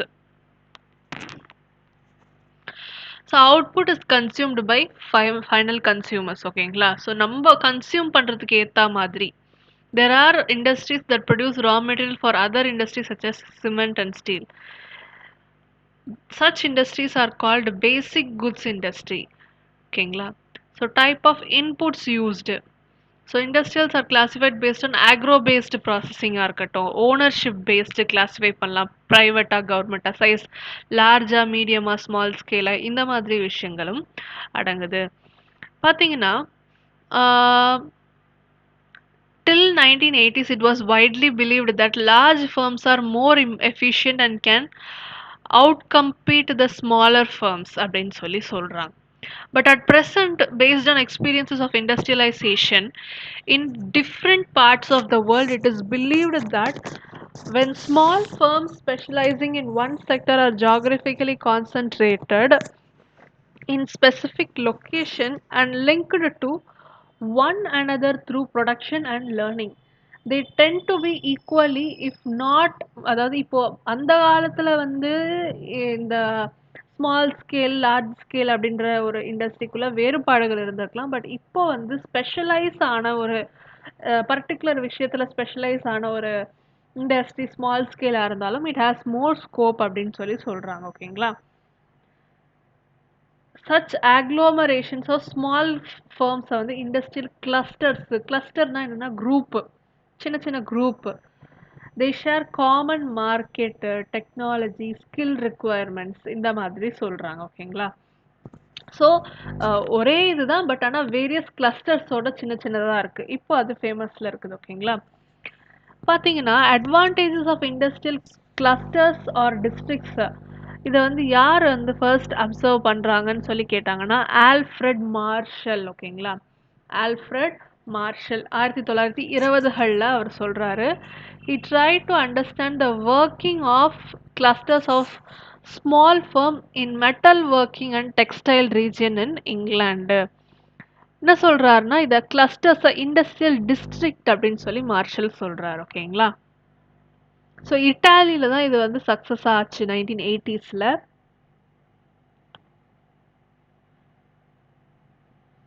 ஸோ நெக்ஸ்ட் பார்த்தீங்கன்னா, chief characteristics of successful cluster அப்படின்னா, geographical proximity of small and medium enterprises. So இந்த இடத்துல அஹ், இந்த ஒரு ஏரியாவில் வச்சாதான் இது நல்லா இருக்கும் அப்படின்ற மாதிரி ஜியாகிரபிக்கல் ஃபீஸபிலிட்டின்னு கூட சொல்லலாம் நம்ம. ஓகேங்களா? ஸோ செக்டோரல் ஸ்பெஷலைசேஷன், அந்த ஒரு குறிப்பிட்ட செக்டோரில் ஸ்பெஷலைஸாக இருக்கிறது. க்ளோஸ் இன்டர்ஃபர்ம் கொலாபரேஷன், ஒரு ஒரு இன்டர்ஃபர்ம்குள்ளேயும் ஒரு க்ளோஸ் கொலாபரேஷன் இருக்கிறது. Competition based on innovation, socio cultural identity with which facilitates trust, multi skilled work force, active self help groups organisation, supportive regional municipal governments, இதெல்லாமே இருந்ததுன்னா கிளஸ்டர் நல்லாவே ஒர்க் ஆகும் அப்படின்னு சொல்லி சொல்கிறாங்க. சென்னை தவிர்த்து industrial growth has been concentrated in several small towns அப்படின்றாங்க. சரிங்களா? several small towns uh, throughout the state, with the western region being more dominant. சொல்லப்போனா வந்து we have clothing, home furnishing, textile, leather, poultry, coin products, transport equipment service, engineering, இதெல்லாமே இருக்குது. ஓகேங்களா? So எப்படி வந்து இது ஆரிஜினேட் ஆச்சு அப்படின்ற மாதிரி சொல்லியிருக்காங்க. Handloom weaving clusters are one example அப்படின்னு சொல்லி சொல்கிறாங்க. ஸோ கிளஸ்டர் அப்படின்னு சொல்லும்போது some sectors, when a large firm is established, a cluster of firms may emerge to take care of its input. ஒரு பெரிய firm ஒன்று ஆரம்பிச்சிடுறாங்கன்னா அதுக்குள்ள நிறைய இன்புட்கான விஷயங்கள் செயல்படும். அதுக்கு தனியா சின்ன சின்ன firms செட் பண்றாங்க. At times, government may decide to encourage manufacturing using raw material from a region, which may lead to emergence of clusters. So தமிழ்நாட்டில் இதோடைய வரலாறு அப்படின்னு பார்த்தோம்னா, டெக்ஸ்டைலாக இருக்கட்டும், ship building, iron and steel making and pottery in pre colonial தமிழ்நாட்டில் இருந்திருக்குது. So vast coastline region has been developed in trade with both south east and west Asia for several centuries. So இதெல்லாம் ரொம்ப தேவையில்லை. So industrialisation in colonial period எப்படி இருந்துச்சு? So emergence of large scale textile, அதாவது துணி, அந்த இது இருக்கு இல்லையா, ஆயத்த ஆடைகள், இதெல்லாமே ஆடைகள், இதை இந்த ஒரு ஃபீல்டில் லார்ஜ் ஸ்கேல் இருந்துச்சு. ஸோ கின்னிங், ப்ரெஸ்ஸிங், ஸ்பின்னிங், வீவிங், இந்த மாதிரி தனித்தனியாக இருந்திருக்கு. ரயில்வேஸ் இன்ட்ரடியூஸ் ஆச்சு. காட்டன் யான் வந்து அதுக்கான மார்க்கெட் இருந்துச்சு. ஸோ இந்த மாதிரி சொல்கிறாங்க. ஓகேங்களா?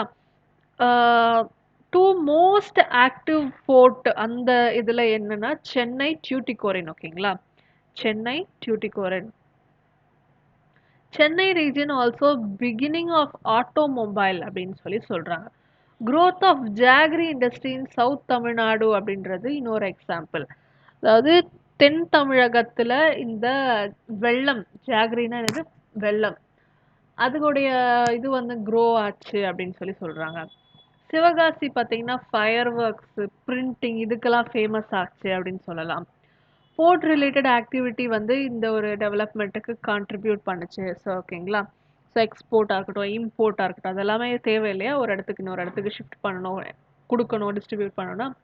So leather production was also taking place இன் திண்டுக்கல், வேலூர், ஆம்பூர், இந்த மாதிரியான ஏரியாவில் இது ஃபேமஸாக இருந்திருக்கு. வெஸ்டர்ன் தமிழ்நாடுல பார்த்தீங்க அப்படின்னா டெக்ஸ்டைல் அதுதான் வந்து எமர்ஜ் ஆகுது அப்படின்றாங்க. இந்த அங்கேருந்து தான் டிமாண்ட் கிரியேட் ஆகுது அப்படின்னு சொல்லி சொல்கிறாங்க. the textile industry in turn led to the rise of number of small workshops. So இந்த மாதிரிலாம் சொல்கிறாங்க. Okay. Another major development in western region என்ன அப்படின்னு கேட்டால், தமிழ்நாட்டில் hydro electric power in 1930s. Availability of electricity allowed for oil engine, for drawing, ground வாட்டராக இருக்கட்டும். இதுலேருந்து நமக்கு வந்து அக்ரிகல்ச்சர் எக்ஸ்பென்ஷனும் நடக்குதுன்னு சொல்லி சொல்கிறாங்க.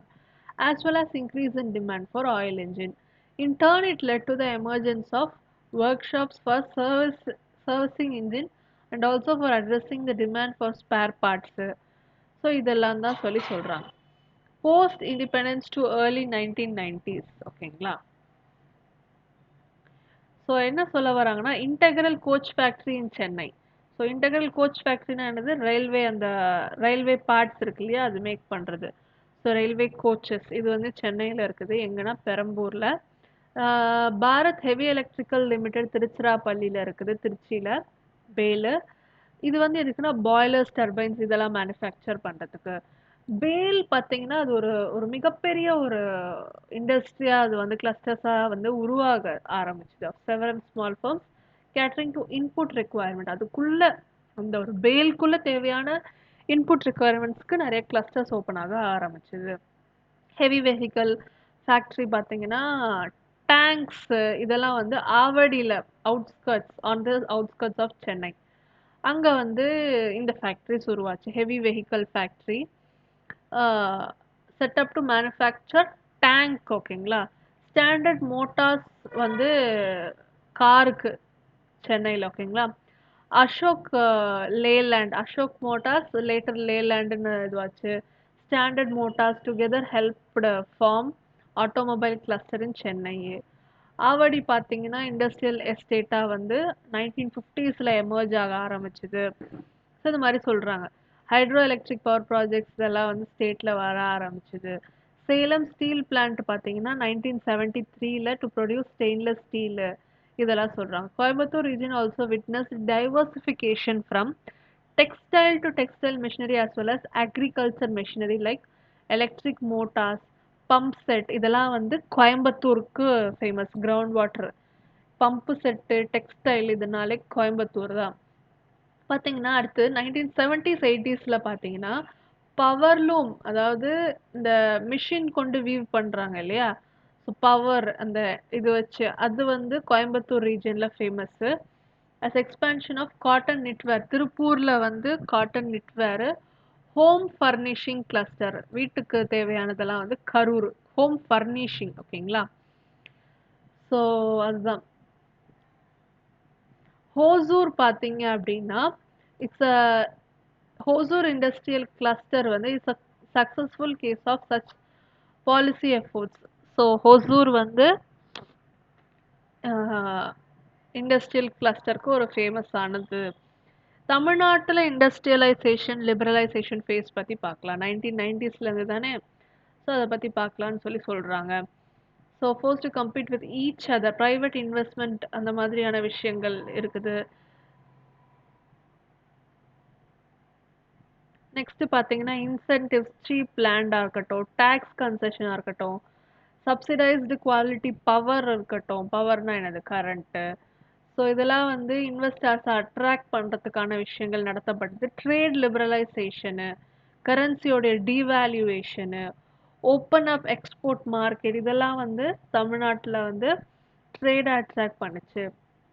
பார்த்தீங்கன்னா எக்ஸ்போர்ட் ஆஃப் டெக்ஸ்டைலாக இருக்கட்டும் இந்த லிபரலைசேஷனால், ஹோம் ஃபர்னிஷிங்காக இருக்கட்டும், லெதர் ப்ராடக்ட்ஸ் எல்லாம் நல்லா ரேப்பிடாக வளர ஆரம்பிச்சதுன்னு சொல்லி சொல்கிறாங்க. அடுத்தது வந்து எம்என்சிஸ்லாம் வந்து அவங்களுடைய என்ன சொல்கிறது, அவங்களுடைய இன்வெஸ்ட்மெண்ட் அட்ராக்ட் பண்ணுறதுக்காக எஃபோர்ட்ஸ் எடுக்கப்பட்டுச்சு அப்படின்னு சொல்லி சொல்கிறாங்க. Especially automobile sector. ஓகேங்களா? ஸோ சென்னை பார்த்தீங்க அப்படின்னா வந்து it's a hub of electronic industry அப்படின்றாங்க. நோக்கியா, ஃபாக்ஸ்கான், சாம்சங் இதெல்லாம். Flextronic opening plant on the city's outer skirts அப்படின்ற மாதிரி சொல்கிறாங்க. ஓகேங்களா? ஸோ சென்னையில் தான் வந்து பார்டரிங் ஆஃப் சென்னை அங்கே நிறைய ஸ்பெஷல் எக்கனாமிக் ஜோன்ஸ் இருக்குது. எதுக்கு, ஃபாரின் வந்து ஃபாரினர்ஸ் இன்வெஸ்ட் பண்ணுறதுக்கு. அந்த எக்கனாமிக் ஜோனில் அவங்க வந்து நிறைய எம்ப்ளாய்மெண்ட் ஆப்பர்ச்சுனிட்டிஸ் கொடுப்பாங்களானால், ஸோ அதை கொடுக்கறதுக்காக நம்ம வந்து ஒரு விதமான டேக்ஸ் இன்சென்டிவ்ஸ் கொடுக்கறது.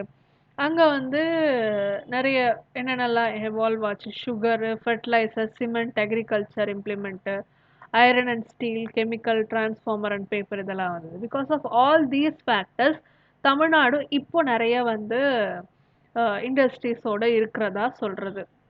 ஸோ நம்மளே பார்க்குறோம் இல்லையா டே டு டேல. So we are emerging a very good industrial contributor. Okay. பார்த்தீங்கன்னா, ah compared to other industrial advance states like Maharashtra, Gujarat, major industries ஆட்டோமொபைலா இருக்கட்டும், auto component, light and heavy engineering, machinery, cotton textile, rubber, food product, transport இதெல்லாம் பார்த்தீங்கன்னா வந்து நம்ம நல்லாவே பண்றோன்றாங்க. ஓகேங்களா? So நல்லாவே பண்றோம். அடுத்து பார்த்தீங்கன்னா, port, well developed network of road, railway, airport இது எல்லாமே நமக்கு இருக்குது. நெக்ஸ்ட் வந்து okay. So the diffusion of industrialization also widening of entrepreneurship வந்து நமக்கு நிறைய இதுவாகுது. ஓகேங்களா? ஸோ டிஸ்பர்ஸ்டு சோஷியல் பேக்ரவுண்ட்ஸ்லேருந்து நம்ம அவங்கள கொண்டு வரத்துக்கு ப்ரொமோட் பண்ணுறோம். So with a relatively small size of capital இருந்தாலும் இனஃப் தான். They can start the own business. So rural urban linkages இந்த மாதிரி லிபரலைசேஷன் பண்ணுறதுனால அப்படின்றாங்க. ஸோ மேஜர் இண்டஸ்ட்ரியல் கிளஸ்டர்ஸ்ன்னு பார்த்தா ஃபர்ஸ்ட் ஆட்டோமோட்டிவ் கிளஸ்டர்ஸ். ஆட்டோமோட்டிவ் கிளஸ்டர்ஸ்னால் என்னென்னா ஒரு வெஹிக்கிளுக்கான ஸ்பேர் பார்ட்ஸு இந்த மாதிரி விஷயங்கள்ல தான்.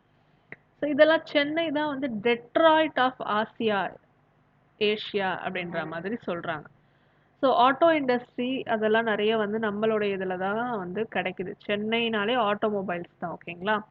ஸோ என்னென்ன சொல்லலாம் அப்படின்னா TVS, TI, cycle, Ashok Leyland, standard motors earlier in post reform period, several MNCs firms like Hyundai, Ford, Daimler Benz, Renault, Nissan have opened factories in the region. So இது வந்து என்ன பண்ணுது in turn attract a number of component suppliers from foreign countries. Many local firms too cater to component production for all these firms. So பார்த்தீங்கன்னா ரொம்ப அழகாக ஒரு map கொடுத்துருக்குறாங்க. அதாவது திருவள்ளூர் அந்த ரீஜனில் ஆட்டோமோட்டிவ் இருக்குது. ஆட்டோமோட்டிவ் எல்லாமே ஒன்று தான். சென்னை பார்த்தீங்கன்னா ஆட்டோமொபைல் ஐடி இருக்குது. So Vellore is for leather, Kanchipuram silk saris, and you have Hosur also for electronics. So பார்த்தீங்கன்னா இட்ஸ் அ வெஸ்ட் சைடு இல்லையா ஹோசூரு. தென் வந்து you have Salem for steel and power loom, and வந்து மஞ்சள் இதெல்லாம் பவர் லூமாக இருக்கட்டும். ஸோ இதெல்லாம் ஈரோடில் இருந்து டிரான்ஸ்போர்ட்டேஷன் பவுல்ட்ரி வந்து அதாவது பவுல்ட்ரினா என்னது அந்த பண்ணை அந்த இது முட்டை பால் இதெல்லாம் பவுல்ட்ரியில் தானே வரும். ஸோ இது டிரான்ஸ்போர்ட்டேஷன்னா வந்து இந்த அதாவது எஸ் வெஹிக்கல்ஸ் டிரான்ஸ்போர்ட் பண்ணுறாங்க இல்லையா ஒரு இடத்துலேருந்து இன்னொரு இடத்துக்கு கூட்ஸு அந்த மாதிரி விஷயத்துக்குலாம் நாமக்கல். சிமெண்ட் அப்படின்னா அரியலூர். ஸோ நெட்வேரு, ரெடிமேட் ஆயத்த ஆடைகள் இதெல்லாம் வந்து திருப்பூர் பின்னலாடை ஆயத்த ஆடை அப்படின்னு சொல்லி சொல்லுவாங்க. அடுத்து திருச்சிராப்பள்ளி பாய்லர் டர்பைனுன்னு சொல்லி சொல்கிறாங்க. டர்பைன் அப்படின்னா என்னென்னா இந்த என்ன சொல்கிறது விண்மில்லாக இருக்கட்டும் இல்லை வேறு ஏதாச்சும் மெஷின் ஆப்ரேட் ஆகணும் அப்படின்னா டர்பைன் அப்படின்றது தேவை. அடுத்து கோச் பில்டிங், பவர் லூம் இதெல்லாம் வந்து ஆம், கரூர் கோச் ஃபேக்ட்ரியே ஃபேமஸ்ஸு. கோயம்புத்தூர் டெக்ஸ்டைல் ஐடிக்கு ஃபேமஸ்ஸு. மதுரை லெதரு. ஸோ மதுரையும் லெதரு, வேலூரும் leather. Sivakasi fire work, matches, printing இந்த மாதிரி விஷயங்களுக்கு. சரியா? ஸோ இதில் அதாவது தான் கொடுத்துருக்காங்க. ஹோசூர் பார்த்தீங்கன்னா auto cluster, TVS, Ashok Leyland இது எல்லாமே அங்கேயும் இருக்குது அப்படின்றாங்க. ஸோ நெக்ஸ்ட் வந்து ட்ரக், பஸ் பாடி பில்டிங் இந்த மாதிரி பஸ் பார்ட் அதெல்லாம் வந்து நாமக்கல், திருச்செங்கோடு பெல்ட் அங்கே தான் வந்து இது பண்ணுறாங்க அப்படின்றாங்க. அபவுட் 150 ஆஃப் 250 யூனிட்ஸ் பார்த்தீங்கன்னா இங்கே தான் இருக்குது அப்படின்றாங்க. கரூர் பார்த்தீங்க அப்படின்னா another major hub with more then 50 units இருக்குது அப்படின்றது மாதிரி சொல்கிறாங்க. என்னது இங்கே என்ன பார்த்தோம் நம்ம கரூருக்கு coach building, powerloom, and at the same time Namakkal அந்த இடத்துலையுமே இருக்குது இது. Tamil Nadu is a home for largest textile sector in the country அப்படின்றாங்க. Largest textile sector in the country because of development of cotton textile industry since colonial period. கோயம்புத்தூரை வந்து Manchester of south India, Manchester of south இந்தியான்னு கொடுத்தா நம்ம நிறைய பேர் என்ன பண்ணுற தப்புன்னா சென்னை அப்படின்னு நினச்சி போட்டுறோம். மான்செஸ்டர் ஆஃப் சவுத் இந்தியானா என்னது கோயம்புத்தூர் அப்படின்றது ஞாபகம் வச்சுக்கணும். At present most of the spinning mill அந்த என்ன ஸ்பின்னிங்னா என்னது பின்னல் அந்த இது பண்ணுறாங்க இல்லையா அந்த நெய்யறது அப்படின்றது So has moved to smaller towns and villages at a radius over 100 to so அந்த மாதிரி நிறைய சிறு குறு இடங்கள்லையும் பரவ ஆரம்பிச்சது இண்டஸ்ட்ரீஸ் இந்த மாதிரி ஸ்பின்னிங் மில்லு அப்படின்றாங்க அரௌண்ட் கோயம்புத்தூர். ஸோ தமிழ்நாடு தான் பார்த்தீங்கன்னா லார்ஜஸ்ட் ப்ரொடியூசர் ஆஃப் காட்டன் யான் பவுல்னு சொல்லி கூட நம்மள சொல்லுவாங்க. இந்த பல்லடம் சோமனூர் அப்படின்ற ஸ்மால் டவுன் இருக்குது பார்த்தீங்களா, இதெல்லாம் வந்து கோயம்புத்தூர் கிட்ட இருக்கிற பகுதிகள். Home to dynamic powerloom weaving clusters as well. Powerloom is however widespread with Erode and Salem and region to having high number of powerloom units. இவ்வளோ டீப்பாக போகணும்னு தேவையில்ல. திருப்பூர் பார்த்தீங்கன்னா clustering large number of firms producing cotton knitwear பின்னல் ஆடை ஆயத்தாடை ரெண்டுமே திருப்பூருக்கு. ஒரு நம்ம நாட்டுடைய 80% of countries cotton knitwear export எங்கேருந்து தான் வருது, இதுதான் திருப்பூர் தான். ஓகேங்களா. Exports and generate employment in range of over 3 lakh பீப்புளுக்கு எம்ப்ளாய்மெண்ட் கிடைக்குது. ஓகேங்களா. So it is also major producer for the domestic market. அங்கே இருக்கவங்களுக்கும் இதுதான் மேஜர் ப்ரொடியூசராக சொல்லப்படுது. So yes. So, while initially most firms were run by local entrepreneurs, at present some leading garment exporters சுமே வந்து அங்க factory set up பண்றாங்க. Global Southனா என்னன்னா countries in southern hemisphere are called global south countries. So கேட்பாங்க what is global south country? southern hemisphereல இருக்கவங்க. So Karur வந்து major centre for exporting home furnishing like table கிளாத்தாக இருக்கட்டும், curtains, bed covers, towels இதெல்லாம் வந்து கரூர்ல இருந்து நமக்கு கிடைக்கிறதா சொல்றாங்க. பவானி குமாரபாளையம் அப்படின்ற ரீஜியன்ல இருந்து நமக்கு carpets both for domestic and global இங்கே வந்து நமக்கு கிடைக்குதுன்றாங்க. So apart from such modern clusters traditional artisanal clusters கூட இருக்குது. மதுரையாக இருக்கட்டும், காஞ்சிபுரத்தில் ஃபேமஸ் சில்காக இருக்கட்டும், ஹேண்ட்லூம் சாரீஸு, காட்டன்லேயே வந்து கையில் செஞ்ச சாரீஸு இதெல்லாம் பார்த்தீங்கன்னா modernisation with several powerloom units இந்த மாதிரி ட்ரெடிஷ்னல் ஆனதும் இப்போ மாடர்னைஸ் ஆகுது அப்படின்ற மாதிரி சொல்கிறாங்க. லெதர் அப்படின்னாலே வேலூர் மதுரைன்னு சொல்லலாம். ஓகேங்களா. இந்தியாவில் 60% ஆஃப் தி லெதர் டேனிங் வந்து தமிழ்நாட்டுக்கிட்ட இருக்குது capacity. 38% of all leather footwear garment component இதெல்லாம் இங்கேருந்து தான் வருது. ஸோ இது எங்கே அரவுண்ட் அப்படின்னா வேலூர், ராணிப்பேட் ரீஜன், ஆம்பூர், வாணியம்பாடி அந்த மாதிரி ரீஜனில் சொல்கிறாங்க. ஆனால் வேலூர் தான் top exporter of finished leather goods என்ற நம்மளுடைய கண்ட்ரியில். சென்னையிலையுமே வந்து large number of leather products இதெல்லாமே இருக்குது எக்ஸ்போர்ட்டுக்கு. There is another leather processing in Dindigul and Erode. Leather product sector too is a major employment generator. So அடுத்து வந்து ஃபயர்ஒர்க்ஸ் மேட்சஸ் பிரிண்டிங்னா சிவகாசி ரீஜியன் தான். So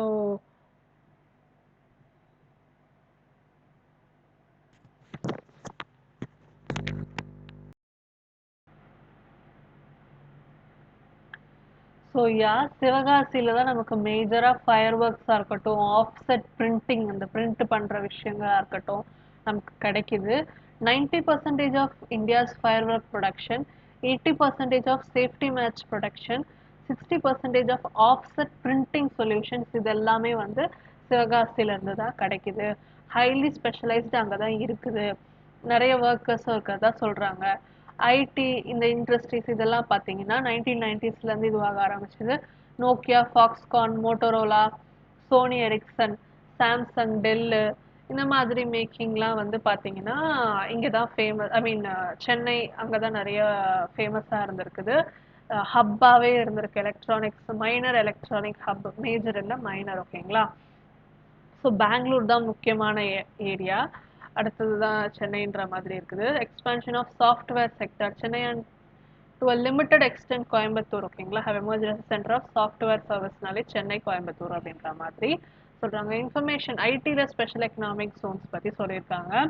tyre 2 cities Coimbatore, Madurai, Trichy, Tirunelveli, Hosur, Salem have promoted as IT investment destination apart from Chennai region.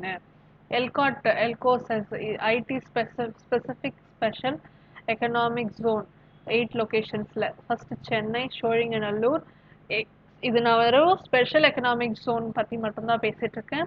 சென்னையில சோழிங்கநல்லூர், கோயம்புத்தூர்ல விலங்குறிச்சி, மதுரையில வந்து இலந்தைக்குளம், மதுரையில வந்து வடபழஞ்சி, கிண்ணிமங்கலம், திருச்சியில நாவல்பட்டு, இந்த மாதிரி ஏரியாஸ்லலாம் வந்து ஸ்பெஷல் எக்கனாமிக் ஜோன் ஐடிக்கு சாஃப்ட்வேர் இண்டஸ்ட்ரீஸ்க்கு இருக்குது. ஓகேங்களா?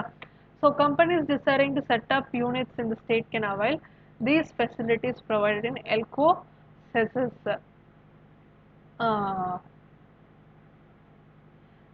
ஓகேங்களா? எல்காட் அப்படின்ற நம்மளுடைய கவர்மெண்ட் தான் வந்து என்ன பண்றாங்க, இந்த மாதிரி ஸ்பெஷல் ஐடிஸ்க்கு வந்து இன்வெஸ்ட் பண்றதுக்கு அவங்களுக்கு நிறைய பெனிஃபிட்ஸ் கொடுக்கறது இவங்க தான். ஓகேங்களா? ஓகே. ஸோ பார்த்தீங்கன்னா திருநெல்வேலியில கங்கை கொண்டான், சேலம்ல வந்து ஜெகிரமபாளையம், ஹோசூர்ல Viswanathapuram. Policy factor that helped industrialization process in Tamil Nadu. So என்ன பாலிசிஸ் அப்படின்னா 3 ஆஸ்பெக்டாக பார்க்குறாங்க. எஜுகேஷன். ஸோ இண்டஸ்ட்ரீஸ்க்கு பார்த்தீங்க அப்படின்னா வந்து ஸ்கில் தேவை, ஸ்கில்டு ஹியூமன் ரிசோர்ஸ் தேவை. ஓகேங்களா? Skill. Apart from attention to primary education to promote literacy and basic arithmetic skill, state பார்த்தீங்கன்னா vast supply of technical human resources கொடுக்கலாம். பார்த்தீங்கன்னா நம்ம தான் வந்து home to one of the largest number of engineering college, polytechnic. So இப்போ ஒன்றுத்துலேருந்து இன்னொன்று link பண்ணும். தமிழ்நாட்டில் தான் நிறைய இன்ஜினியரிங் காலேஜஸ் இருக்குது, நிறையா வந்து ஹையர் எஜுகேஷன் என்ரோல்மெண்ட் ரேஷியோ இருக்குது. ஸோ இதை வச்சு நம்ம என்ன தெரிஞ்சுக்கலாம் அப்படின்னா, மோர் ஆண்டர்ப்ரனர்ஸ் இதுலேருந்து ஜென்ரேட் ஆவாங்க. they'll produce ஸோ அவங்களுடைய கான்ட்ரிபியூஷன் நல்லா இருக்கும் இண்டஸ்ட்ரீஸ்க்கு. ஸோ இன்ஃப்ராஸ்ட்ரக்சர் அதுவுமே வந்து நிறைய இருக்கிறதா சொல்கிறாங்க. Electrification has contributed to the widespread of industrialization to small town and villages in the state. ஓகேங்களா? ஸோ எலக்ட்ரிஃபிகேஷன், டிரான்ஸ்போர்ட், கம்யூனிகேஷன் இதெல்லாமுமே நல்லா இருக்கிறது. Industrial promotion. ஸோ வெறும் இண்டஸ்ட்ரி ஆரம்பிச்சா பத்தாது, we need some promotion. Apart from investment in education and transport and energy infrastructure, active policy effort is made to promote specific sector and industrialization in specific region. So ஆட்டோமொபைலாக இருக்கட்டும், auto component, biotechnology, IT, ICT, information communication technology sectors have been formulated in the post reform period. ஓகேங்களா?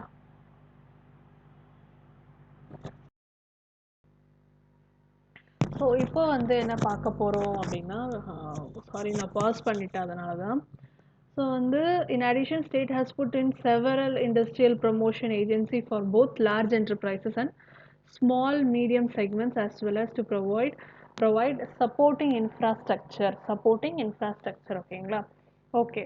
So following agencies எதெல்லாம் வந்து industrial ப்ரமோஷனுக்கு help பண்ணியிருக்கு அப்படின்னா, SIPCOT, state industries promotion corporation of Tamil Nadu, 1971 தான் SIPCOT promotion ஆயிருக்குது. ஸோ இயர் ரொம்ப முக்கியம். ஐ மீன் சிப்காட் வந்து came into existence, state industries promotion corporation of Tamil Nadu. So 1971 setup ஆயிருக்குது ஃபார் இண்டஸ்ட்ரியல் க்ரோத்து. அடுத்து வந்து டான்சிட்கோ. சிப்காட் 1971, டான்சிட்கோ தான் வந்து 1970. Tamil Nadu small industries development corporation, சிறு குறு தொழிற்சாலைகளுடைய மேம்பாட்டுக்கான கழகமாக ஒரு தமிழ்நாட்டில் எப்போ ஆரம்பிச்சாங்கன்னா 1970களில் தான். ஸோ இது வந்து பார்த்தீங்கன்னா giving subsidies and provide technical assistance for a new firms and small ஸ்கேலில். ஸோ நம்மளுடைய தமிழ்நாட்டில் ஸ்மால் ஸ்கேல் செக்டார் ப்ரொமோட் பண்ணுறதுக்கு என்ன இருக்குது, என்ன இண்டஸ்ட்ரி இருக்குதுன்னு கேட்டாங்கன்னா, சாரி, என்ன ஒரு ஃபர்ம், அதாவது ஒரு பாலிசி இருக்குதுன்னு கேட்டாங்கன்னா இதுதான் நீங்கள் சொல்லணும். ஏஜென்சி தமிழ்நாடு, வெறும் டான்சிட்கோன்னு சொல்லிடக்கூடாது, Tamil Nadu small industries development corporation 1970. So வெறும் ஸ்டேட் இண்டஸ்ட்ரீஸ் ப்ரமோஷன் வந்து SIPCOT, state industries promotion corporation of Tamil Nadu 1971. நான் ஏன் இதை இவ்வளோ ஸ்ட்ரெஸ் பண்ணி சொல்லணும்னா ரொம்ப important. TANSIDCO Tamil Nadu small industry development corporation. TIDCO அப்படின்னா தமிழ்நாடு இண்டஸ்ட்ரியல் டெவலப்மெண்ட் கார்ப்பரேஷன். என்ன ஆண்டு அப்படின்னா 1965. Industrial development corporation. It's another government agency. SIPCOT மாதிரி இது இன்னொன்று, தமிழ்நாடு இண்டஸ்ட்ரியல் டெவலப்மெண்ட் கார்ப்பரேஷன். ஓகேங்களா? இது வந்து ஹெல்ப் பண்ணுவாங்க. ஓகேவா? டிக் அப்படின்றது வந்து Tamil Nadu industrial investment corporation 1949. So years உங்களுக்கு புரிஞ்சிருக்கும்னு நினைக்கிறேன். லோ காஸ்ட் ஃபினான்ஷியல் சப்போர்ட்டும் கொடுப்பாங்க for both setting up new unit and also for expansion of existing units. இது பார்த்தீங்கன்னா வந்து it is to meet the requirement of all type of firm. 90% support goes to என்னதான் இந்த டிக்கோடைய மோட்டிவேஷன் எல்லா ஃபர்ம்ஸ்க்கும் support பண்ணுறதா இருந்தாலும் 90% வந்து சிறு குறு நடுத்தர அந்த என்டர்பிரைசஸ் இதெல்லாம் தான் வந்து ஹெல்ப் பண்ணுறதா சொல்கிறாங்க. டான்சி வந்து தமிழ்நாடு ஸ்மால் இண்டஸ்ட்ரீஸ் கார்ப்பரேஷனு 1965, டிட்கோவும் 1965. ஸ்மால் இண்டஸ்ட்ரீஸ்க்கு 2 இருக்குது, டான்சிட்கோ, டான்சி. டான்சிட்கோ வந்து Tamil Nadu small industries development corporation, TANSI Tamil Nadu small industries corporation limited 1965.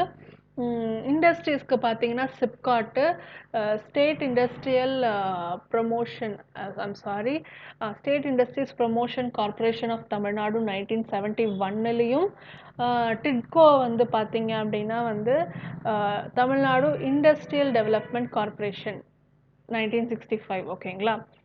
So ஸ்மாலுக்கு ஒரு 65, 70, சாதாரணமான இண்டஸ்ட்ரிக்கு ஒரு 65, ஒரு 70, இப்படி கூட நீங்கள் 71, இது மட்டும் 71 ஞாபகம் வச்சுக்கோங்க.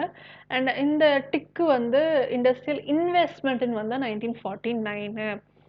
ஓகேங்களா? ஸோ இந்த எமர்ஜிங் செக்டார்ஸை பார்க்கறதுக்கு முன்னாடி இந்த ஸ்பெஷல் எக்கனாமிக் ஜோன் பற்றி பாருங்கள். ஏப்ரல் 2000 வருது. ஸோ வித் அ வியூ, அதாவது hazel free environment for exports. ஓகேங்களா? ஸோ ஒரு அதாவது காம்ப்ளெக்ஸாக ரொம்ப கடினமான ப்ராசஸாக இருந்தால் எக்ஸ்போர்ட்டிங் அங்கே நடக்காது. ஸோ ஒரு நல்ல ஒரு என்விரான்மெண்ட் கொடுக்கறது தான் இந்த ஸ்பெஷல் எக்கனாமிக் ஜோனுடைய பாலிசியோடைய பெனிஃபிட். ஸோ இதில் வந்து அதாவது அதோடைய யூனிட் வந்து செட்டப் பண்ணிக்கலாம். செல்ஃப் சர்டிஃபிகேஷன் ஆரான செல்ஃப் சர்டிஃபிகேஷன், சுய மதிப்பு, அந்த இது சர்டிஃபிகேஷன் பேசிஸில் இது இருக்குது. சரிங்களா? The policy provides for setting up of SEZ in the public, private, joint sector or by state government. ஓகேங்களா?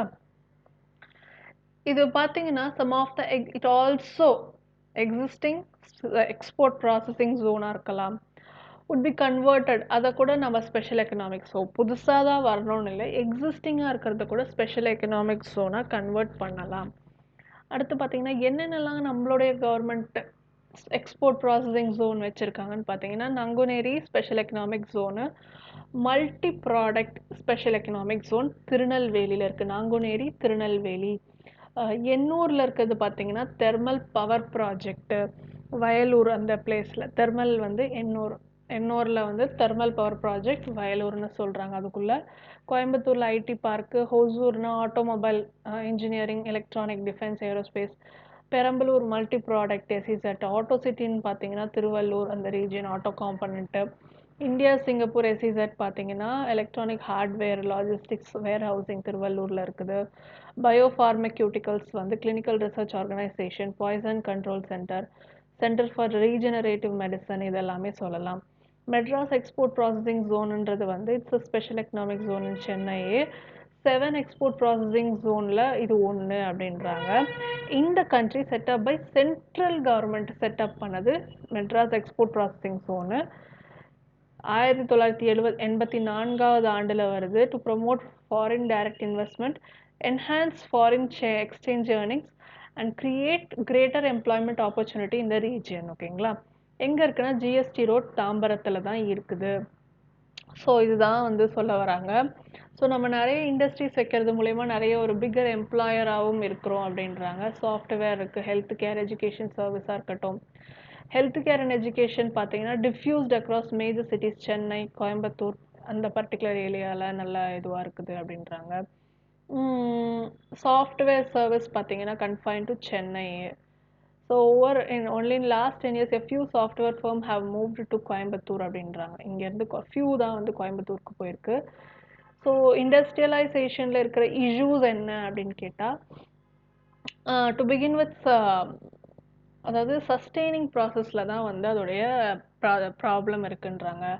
கெமிக்கல், டெக்ஸ்டைல், லெதர் இந்த கிளஸ்டர்ஸ்லாம் வந்து நிறைய பொல்யூஷன் அந்த மாதிரி ஹெல்த் எஃபெக்ட் கொண்டு வரது இப்படின்றாங்க. அண்ட் ஆல்சோ வாட்டர் பாடிஸ் அவங்களுடைய கழிவுகளை கொண்டு போயிட்டு வாட்டரில் இது பண்ணுறதா இருக்கட்டும்.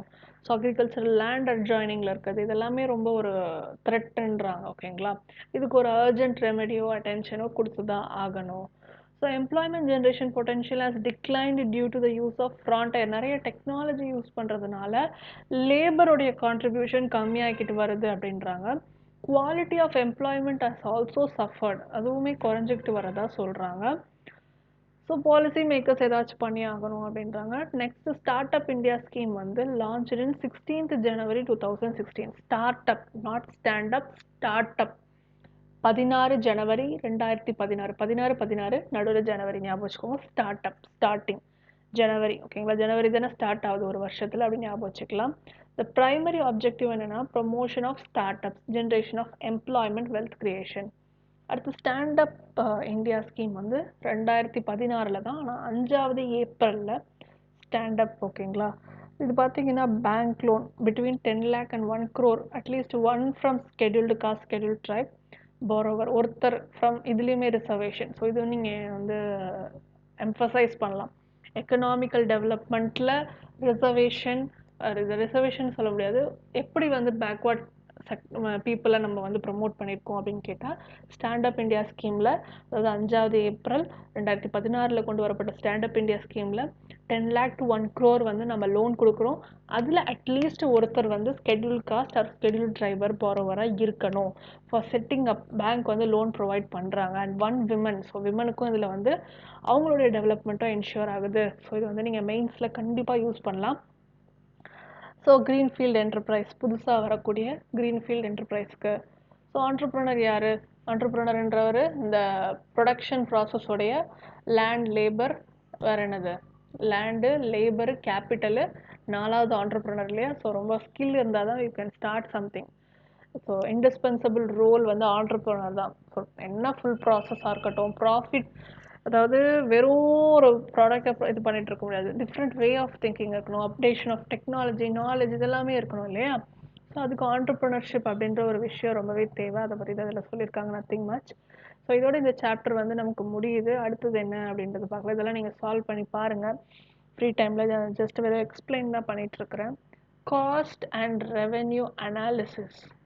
ஸோ காஸ்ட் ரெவென்யூ அனாலிசிஸ்ன்றது ரொம்ப ஒரு முக்கியமான சாப்டர் தான். ஸோ எத்தனை பேஜ் இருக்குன்னு பார்க்குறேன். ஸோ இது ரொம்ப நமக்கு டீப்பாக கேட்க போகிறது கிடையாது. நான் உங்களுக்கு பேசிக்காக சொல்லிடுறேன்.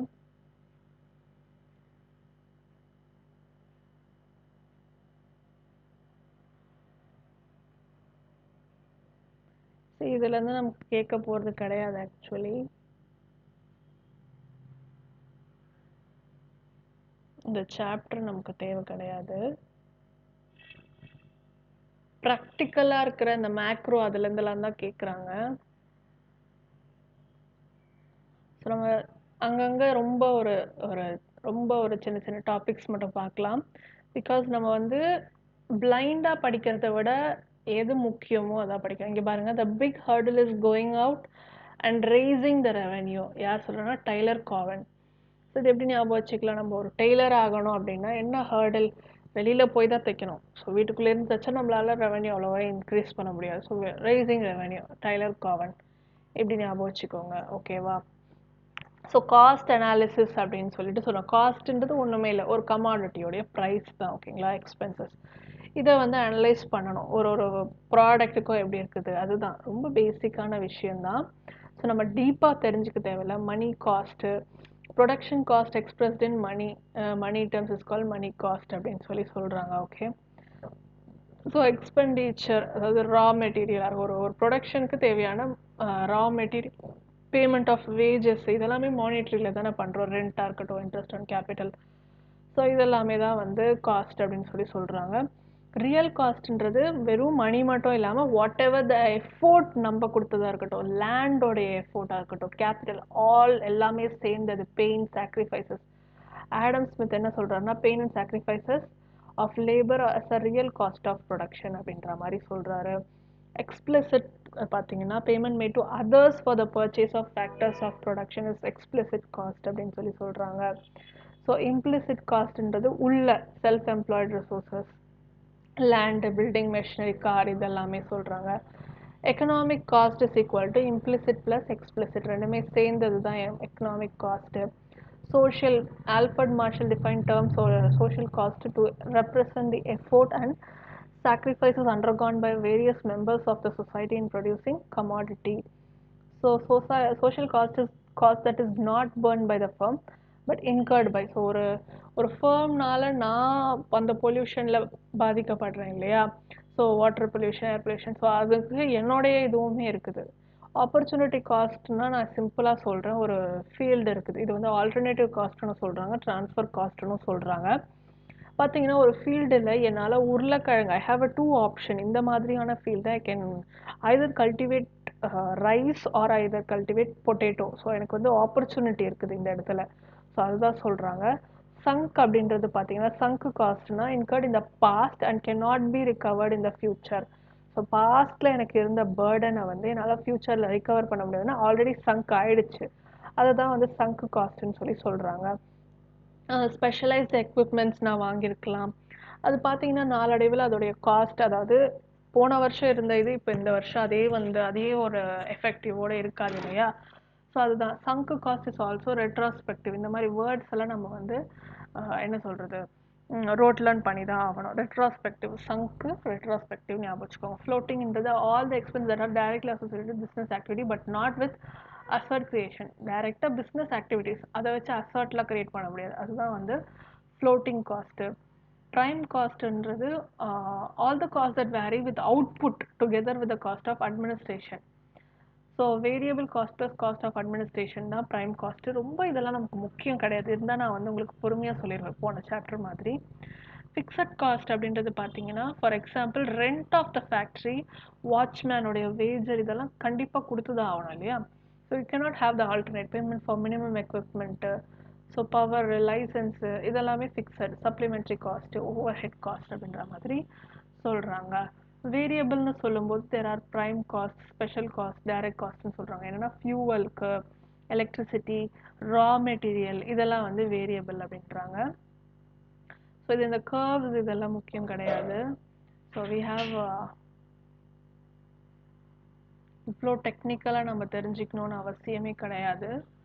So will have this thing.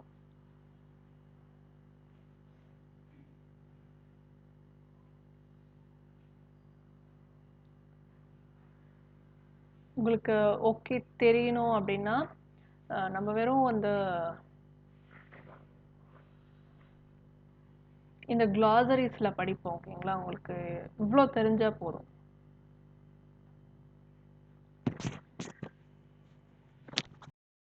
Okay, so இதில் இருக்க க்ளாசரிஸ் பார்க்கலாம். காஸ்ட் அப்படின்னா அந்த ஒரு ப்ரொடக்ஷனுக்கு என்ன காஸ்ட் இன்கர் ஆச்சு, அது ரெவென்யூனா எவ்வளோ சம்பளம், அதுலேருந்து எவ்வளோ ப்ராஃபிட் அது வந்தது. எக்ஸ்பிளிசிட் காஸ்ட் அப்படின்னா வந்து பேமெண்ட் மேட் டு அதர்ஸ், இம்ப்ளிசிட்னா உள்ளுக்குள்ளே நடந்தது. ஃபிக்ஸட் காஸ்ட் அப்படின்னு பார்த்தீங்கன்னா அந்த சேலரிஸ் பே பண்ணுறது இதெல்லாமே. வேரியபிள் காஸ்ட்னா ரா மெட்டீரியல், கரண்ட் பில் கட்டுறது, இந்த மாதிரி விஷயம். டோட்டல்னா எல்லா வேரியபிள் காஸ்ட்டும் சேர்ந்தது டோட்டல் காஸ்ட். மார்ஜினல் பார்த்தீங்கன்னா additional cost incurred for production of one more unit of output. So ஒரு யூனிட் ப்ரொடியூஸ் பண்ணுறதுக்கு இன்கர் ஆன காஸ்ட்டு. ஆவரேஜ் பார்த்தீங்கன்னா cost per unit of output produced ஓகேங்களா. ஸோ ஒரு யூனிட் அவுட்புட்டுக்கு எவ்வளோ காஸ்ட் ஆச்சு, total cost divided by output divide பண்ணால் இது கிடச்சிரும். ஆவரேஜ் வேரியபிள் காஸ்ட்னா இங்கே இருக்கிற வேரியபிள் காஸ்ட் அது பர் யூனிட் ஆஃப் அவுட்புட்டை வந்து டோட்டல் வேரியபிள் காஸ்ட்டில் டிவைட் பண்ணுறது. So average fixed cost by total யூனிட்டை வந்து டிவைட் பண்ணால். ஆவரேஜ் ரெவன்யூ வந்து டோட்டல் அவுட்புட் சோல்டு அதுக்கு இது பண்ணால். மார்ஜினல் ரெவன்யூன்றது selling one more unit of அவுட்புட்டை வந்து இது பண்ணுறது. Additional revenue obtained by selling one more unit. Okay, so அடுத்து பார்த்தீங்கன்னா Indian economy, very important chapter. So வந்து நல்லா கவனிச்சிங்கன்னா மட்டும்தான் இந்த சாப்டர் உங்களுக்கு புரியும். ஸோ இதில் என்ன சொல்லியிருக்காரு CEO of Google, who is from Chennai, right? நம்ம Tamil Nadu. India will be a global player in the digital economy. India will be a global player. இந்த வேர்டை நீங்கள் யூஸ் பண்ணலாம் மெயின்ஸ் ஆன்சர் ரைட்டிங்கில். India will be a global player in the digital economy. So ரொம்ப ஒரு அற்புதமான chapter அப்படின்னு சொல்லலாம் இல்லையா? ஸோ ஒரு கண்ட்ரியோட எக்கனாமிக் க்ரோத்தை வந்து நேஷ்னல் இன்கம் மூலயமா தான் நம்ம வந்து தெரிஞ்சுக்க முடியும் இல்லையா? எஸ். ஸோ பார்த்தீங்கன்னா அதுக்கு தான் கிராஸ் டொமஸ்டிக் ப்ராடக்ட் அப்படின்றத நம்ம யூஸ் பண்ணுறோம். எது இண்டிகேட் பண்ணுதுன்னா கிராஸ் டொமஸ்டிக் ப்ராடக்ட். இது வந்து ஒரு மானிட்ரி காசு வேல்யூவில் வருது. கூட்ஸ் அண்ட் சர்வீசஸ் ஒரு ஆண்டில் ப்ரொடியூஸ் பண்ணப்பட்ட கூட்ஸ் அண்ட் சர்வீஸ் கிட்டேருந்து வருது. The level economic development is indicated not just GDP but by an increase in citizens' quality of life or well-being. So the quality of life is being assessed by several indices such as Human Development Index, Physical Quality Life Index, Gross National Happiness Index. So இந்த Gross National Happiness Index அப்படின்றவர் பார்த்தீங்கன்னா fourth king of Bhutan Jigme Singye Wangchuck அப்படின்றவர் 1972 வந்து கொண்டு வராரு. It is an indicator of progress, measures the sustainable development, environmental conservation, promotion of culture and good governance. So பூட்டானில் gross national happiness index coin ஆகுது. So அங்கே தான் வருது ஓகேங்களா? ஸோ டெவலப்டு எக்கனாமிக்ஸ் பார்த்தீங்கன்னா இண்டஸ்ட்ரியலைஸ்ட் ஆனது, utilize their resources efficiently and have high per capita income. USA, Canada, UK, France and Japan பார்த்தீங்கன்னா are some of the developed economies அப்படின்னு சொல்கிறாங்க ஓகேங்களா? So on the other hand அதாவது countries which have not fully utilized their resources like land, mine workers எல்லாம் utilise பண்ணாதவங்க under developed economics அப்படின்னு சொல்கிறாங்க ஓகேங்களா? யார் அப்படின்னா சப்சஹாரன் Africa, Bangladesh, Myanmar, Pakistan, Indonesia இவங்கெல்லாம். இதெல்லாம் பார்த்தீங்கன்னா தேர்ட் வேர்ல்டு நேஷன்ஸ்ன்னு கூட சொல்லலாம்.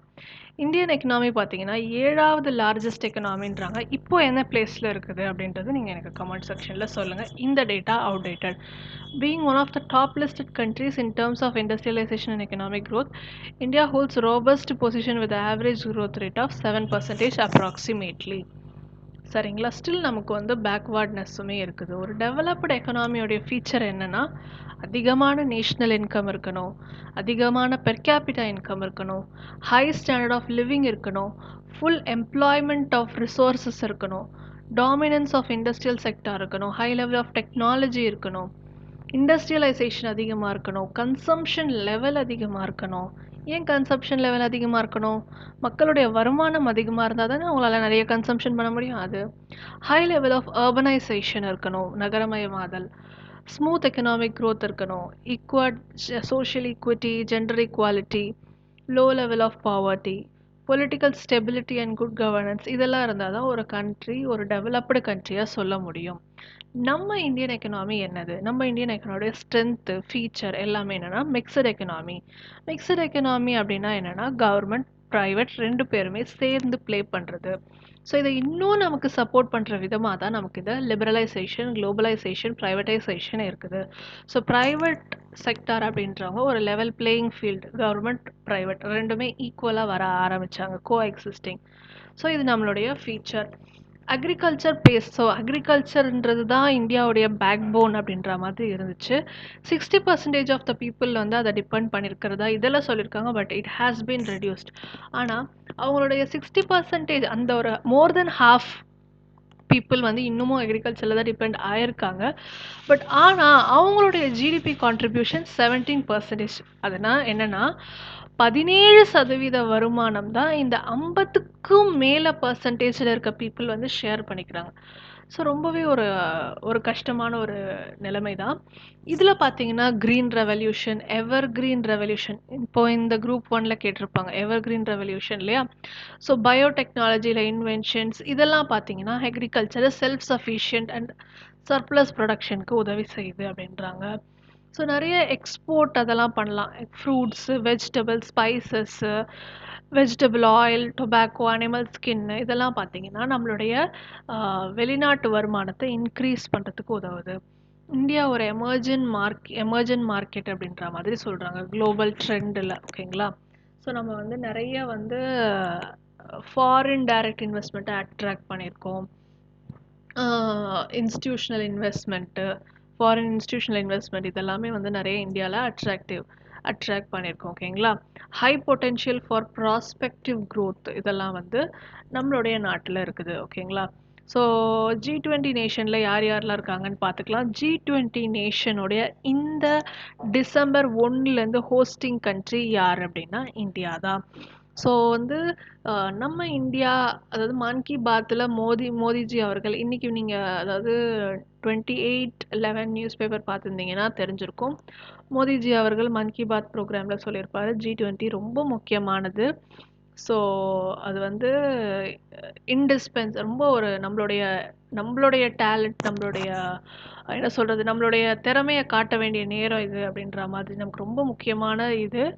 இப்போ நம்ம இருக்கிற இந்த leadership Argentina, Australia, Brazil, Canada, China, European union, France, German, India, Indonesia, Italy, and we have Japan, Mexico, Russia, Saudi Arabia, South Africa, South Korea, Turkey, United kingdom, United states இவங்க எல்லாமே G20 நேஷன்ஸில் இருக்கிறாங்க. So இதில் பாருங்கள், USA இருக்கிறாங்களான்னு பாருங்கள். United states, UK, Turkey, south Korea, China இருக்கிறாங்களா? சரி, நம்ம யாரெல்லாம் இருக்க மாட்டாங்கன்றது தெரிஞ்சுக்கணும் இல்லையா? சைனா இருக்குது முக்கியமாக, ரஷ்யா, மெக்சிகோ, ஜப்பான், இட்டாலி எல்லாமே இருக்குது, இந்தோனேஷியா, இந்தியா இருக்குது. So you have to be specific on what is not. Okay, all top countries G7ல் இருக்கிறவங்களும் இருக்கிறாங்க, ப்ளஸ் எக்ஸ்ட்ராவா ஸோ செகண்ட் வேர்ல்ட் கண்ட்ரிஸ்ன்னு சொல்லுவாங்க இல்லையா, அவங்க எல்லாருமே கூட இருக்கிறாங்க. இதில் யார் நீங்கள் இல்லைன்னு பார்த்தா டர்க்கி, அதாவது இந்த இஸ்லாமிக் கண்ட்ரிஸ் இல்லை, அதாவது இந்த தாஜிகிஸ்தான், துர்க்மெனிஸ்தான், இந்த சென்ட்ரல் கண்ட்ரிஸ் இல்லை, பட் டர்க்கி இருக்கிறாங்க. ஸோ பார்த்துக்கோங்க. So India bag 7th position in nominal ஜிடிபின்றாங்க, 3rd in purchasing power parity அப்படின்றாங்க. அதனால தான் நம்ம வந்து G20 இருக்கிறதுக்கு இடம் இருக்குது. ஃபாஸ்ட் க்ரோயிங் அப்படின்றாங்க, ஃபாஸ்டஸ்ட் க்ரோயிங் எக்கனாமி இந்தியா அப்படின்றாங்க. ஓகேங்களா? நெக்ஸ்ட் டு சைனாக்கு அடுத்து நம்ம தான் இருக்கோம் அப்படின்ற மாதிரி சொல்கிறாங்க. சர்வீஸ் செக்டர், நம்ம நிறைய சர்வீஸ் ஃபாரின் கண்ட்ரீஸ்க்கு நம்ம வந்து லயன்ஸ் ஷேர் வந்து நம்ம ஜிடிபியில் சர்வீஸ் செக்டார் தான். சரிங்களா? ஸோ பிபிஓவாக இருக்கட்டும், ஐடியாக இருக்கட்டும், நம்ம இங்கேருந்து வெளி கண்ட்ரீஸ்க்கோ சரி, நம்மளோட இன்டர்னல் இதுக்குமே நம்ம வந்து நிறைய இதுதான் ஐடியில் தான், நம்ம சர்வீஸ் செக்டாரில் தான் நம்ம நிறைய ஸ்ப்ரெட் ஆகிருக்கும். Large domestic consumption, so faster economic growth ஆகிறதுனால ஸ்டாண்டர்ட் ஆஃப் லிவிங் இம்ப்ரூவ் ஆகிருக்கிறதா சொல்கிறாங்க. இது வந்து நம்மளுடைய கன்சம்ஷன், டொமஸ்டிக் பர்ச்சேசிங் பவரையும் நமக்கு வந்து இம்ப்ரூவ் ஆகிருக்குது. Rapid urban areas growth of urbanisation தான் வந்து நம்மளுடைய கீ இன்க்ரீடியன்ட்ன்றாங்க ஒரு எனி எக்கனாமிக் க்ரோத் ஆகிறதுக்கு. ஓகேங்களா? Rapid growth of urban areas in India பார்த்தீங்கன்னா இண்டிபெண்டன்ஸ்க்கு அப்புறம் தான் நடந்திருக்குது. கனெக்டிவிட்டி இன் டிரான்ஸ்போர்ட்டாக இருக்கட்டும், கம்யூனிகேஷனாக இருக்கட்டும், எஜுகேஷன், ஹெல்த்து, இதெல்லாமே அர்பனைசேஷன் தான், நகரமயமாக்குதல்.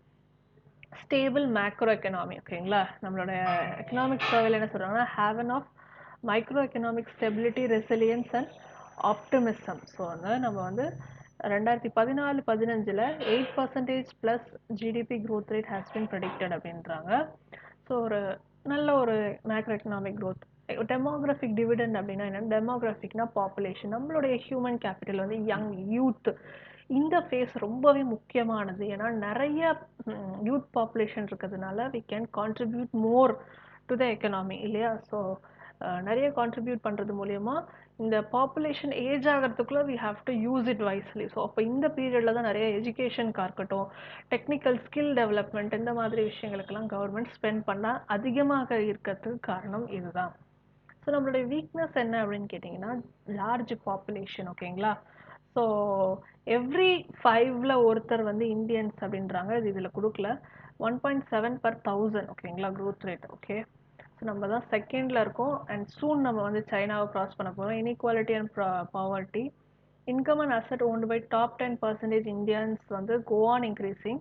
ஸோ என்ன சொல்கிறது, புவர் ஆகிட்டே போகிறாங்க, ரிச்சர் ஆகிக்கிட்டே போகிறாங்க அப்படின்ற மாதிரி சொல்கிறாங்க. High percentage of below poverty line people இருக்கிறாங்க.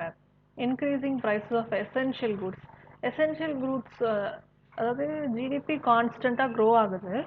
பட் அதே சமயத்தில் வந்து எசென்ஷியல் கூட்ஸுமே வந்து இன்க்ரீஸ் ஆகுது. இது நம்மளுடைய பர்ச்சேசிங் பவரை வந்து எராடிகேட் பண்ணுது, எரோட் பண்ணுது அப்படின்ற மாதிரி சொல்கிறாங்க.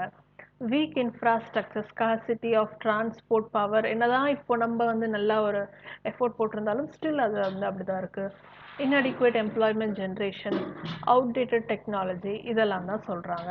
ஸோ நம்மளுடைய டெமோக்ராஃபிக் ட்ரெண்ட் எப்படி இருக்குன்றது ரொம்ப முக்கியமான டாப்பிக்காக இருக்குது.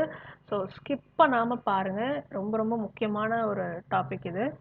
So, scientific study of characteristics of population is known as demography. The various aspects of demographic trend in India என்னதுன்னு பார்த்தீங்கன்னா, size of population, rate of growth, birth and death rate, density of population. ஓகேங்களா? So நம்மளுடைய demographic ட்ரெண்ட்னா நம்மளுடைய population size, அதோடைய வளர்ச்சி, death and birth rate, அடர்த்தி, இதெல்லாம் வச்சு தான் நம்ம சொல்ல போகிறோன்றாங்க. செக்ஸ் ரேஷியோ இருக்குது, லைஃப் எக்ஸ்பெக்டன்சி அண்ட் பர்த் இருக்குது, அட் பர்த் இருக்குது, லிட்ரஸி ரேஷியோவும் இருக்குது. ஸோ இந்த ஒரு ஸ்டாட்டிஸ்டிக்ஸ் நமக்கு தேவையில்லை, பட் ஜஸ்ட் பாருங்கள். இன் டேர்ம்ஸ் ஆஃப் பாப்புலேஷன் நம்ம 2வது இடத்துல இருக்கோம் after China. 2.4% of the world geographical area தான் இருக்குது, contribute less than 1.2% of world income. ஆனால் பார்த்தீங்கன்னா அபவுட் 17.5% ஆஃப் வேர்ல்டு பாப்புலேஷனுக்கு இதை வச்சு தான் கான்ட்ரிபியூட் பண்ணுறாங்க. சாரி, எவ்ரி 6th பர்சன் இந்த வேர்ல்டு தான் வந்து இந்தியன். 5th சொல்லியிருக்கேன், எவ்ரி 6th. இதில் பார்த்தீங்கன்னா பிம்ராவ் ஸ்டேட்ஸ்ன்னு சொல்லுவாங்க, poor plus highly populated. Bihar, Madhya Pradesh, Rajasthan, Uttar Pradesh, இவங்க தான். ஓகேங்களா? Maharashtra is more then the population of United States of America. யூஎஸ்ஏல இருக்க பாப்புலேஷனை விட அதிகமாக மகாராஷ்டிராவில் இருக்காங்களாம். The third most populous country of the world, America. ஓகேங்களா? Some of the states in India have larger population than many countries in the world. So இப்போ உத்தரப்பிரதேஷ் தான் பீக்ல இருக்கிறாங்க. ஸோ பார்த்தீங்கன்னா நெகட்டிவ் க்ரோத் பார்த்தீங்கன்னா 2011-21 ரேப்பிடாக இருந்திருக்குது. எதனாலனா காலரா, பிளேக் நோய், இன்ஃப்ளூயன்ஸா, ஃபெமைன் இருந்திருக்குது. இந்த 1921 தான் இந்தியன் பாப்புலேஷனில் வந்து கிரேட் டிவைடு ஸ்டார்டட் இன்க்ரீசிங் அப்படின்ற மாதிரி சொல்கிறாங்க. 1951 பார்த்தீங்கன்னா குறைய ஆரம்பிச்சிருக்கு. பார்த்தீங்கன்னா 1.33லேருந்து 1.25 குறைஞ்சிருக்கு. அதை வந்து ஸ்மால் டிவைடுன்னு சொல்லி சொல்கிறாங்க. 1961 படி பார்த்தீங்கன்னா population of India started increasing at rate of 1.96%, அதாவது 2%. இது இயர் ஆஃப் பாப்புலேஷன் எக்ஸ்ப்ளோஷன் அப்படின்னு சொல்லி சொல்கிறாங்க. ஓகேங்களா? ஸோ 2001 படி பார்த்தோம்னா 100 கோடி நம்ம கடந்துட்டோம். 2011 சென்சஸ் வந்து நம்மளுடைய growth ஆஃப் பாப்புலேஷன் அதை வந்து டிஸ்கிரைப் பண்ணுது. அதுதான் டெமோக்ராஃபிக் டிரான்சிஷன் அப்படின்றோம். Birth rate and death rate பற்றி பார்க்கலாம். க்ரூட் பர்த் ரேட் அப்படின்றது வந்து நம்பர் ஆஃப் பர்த் பர் 1000 பாப்புலேஷனை வச்சு எத்தனை பிறக்கிறாங்க. டெத் அதே மாதிரி தான், பர் 1000 டெத்துலேருந்து எத்தனை பேர் இறக்குறாங்க. ஸோ சாரி, பர் 1000 பாப்புலேஷனில் எத்தனை பேர் இறக்குறாங்க, இதை வச்சு தான் crude birth rate, crude death rate கண்டுபிடிப்பாங்க. இந்த ஃபேக்ட் பார்க்கலாம், ஏன்னா கம்மியாக இருக்குது இல்லையா. ஸோ 1951 க்ரூட் பர்த் ரேட் வந்து 39.9 இருந்திருக்குது. டெத் ரேட் கம்மியாக 27.4 தான் இருந்திருக்குது. 2001 வந்து க்ரூட் பர்த் ரேட் 25.4ம், டெத் ரேட் ரொம்ப கம்மியாக 8.4மாக இருந்திருக்குது. பட் இங்கேருந்து இங்கே இது குறைஞ்சிருக்கு இல்லையா. 2011 வந்து 21.8 க்ரூட் பர்த் ரேட் குறைஞ்சிருக்குது. அதே சமயம் டெத் ரேட்டும் குறைஞ்சிருக்குது. அதுதான் இங்கே சொல்லியிருக்கிறாங்க. ஓகேங்களா? So Kerala has the lowest birth rate, ஏன்னா அங்கே தான் லிட்ரஸி அதிகமாக இருக்குது, எஜுகேஷன் அதிகமாக இருக்குது. ஸோ அதனால் கேரளாவில் லோ பர்த் ரேட். ஸோ பர்த்தில் வந்து கான்சன்ட்ரேட் பண்ணலை. உத்தரப்பிரதேஷில் பார்த்தீங்கன்னா ஹையஸ்ட் பர்த் ரேட், பாப்புலேஷன் அங்கே அதிகமாக இருக்குது, 29.5%. West Bengal has the lowest death rate. West பெங்காலில் தான் பார்த்தீங்கன்னா நிறைய ஹாஸ்பிட்டல் சர்வீசஸ், அதாவது மெடிக்கல் அப்படின்னாலே வெஸ்ட் பெங்கால்னு சொல்லலாம். ஒரிசா பார்த்தீங்கன்னா 9.2. ஓகேங்களா? அதில் வந்து நிறைய இருக்குது. Lowest death rate West Bengal, ஒரிசாவில் ஹையஸ்ட் டெத் ரேட்டு. பீகாரில் தான் வந்து highest decadal growth rate of population அப்படின்றாங்க. ஓகேங்களா? While Kerala has lowest growth rate. growth rate அப்படின்னா பீகார் அதிகம், லெஸ்னா கேரளா. 4 states வந்து ஹை பாப்புலேஷன் சொன்னல, பிம்ராவ்னு பீகார், மத்திய பிரதேஷ், ராஜஸ்தான், உத்தரப்பிரதேஷ். ஸோ ஒரு டென்சிட்டி ஆஃப் பாப்புலேஷன் எப்படி அடர்த்தியை கண்டுபிடிக்கணும்னா ஏரியாவை தான் நம்ம வந்து இதில் கணக்கெடுத்துக்க போகிறோம். Average number of person residing ஒரு ஸ்கொயர் கிலோமீட்டரில் எவ்வளோ பர்சன் ஆவரேஜாக இருக்கிறாங்க. So total population by land area of the region இதை வச்சு தான் சொல்லுவாங்க. ஸோ நம்ம நாட்டுடைய டென்சிட்டி 1951 117 இருந்திருக்கு. 2001 325.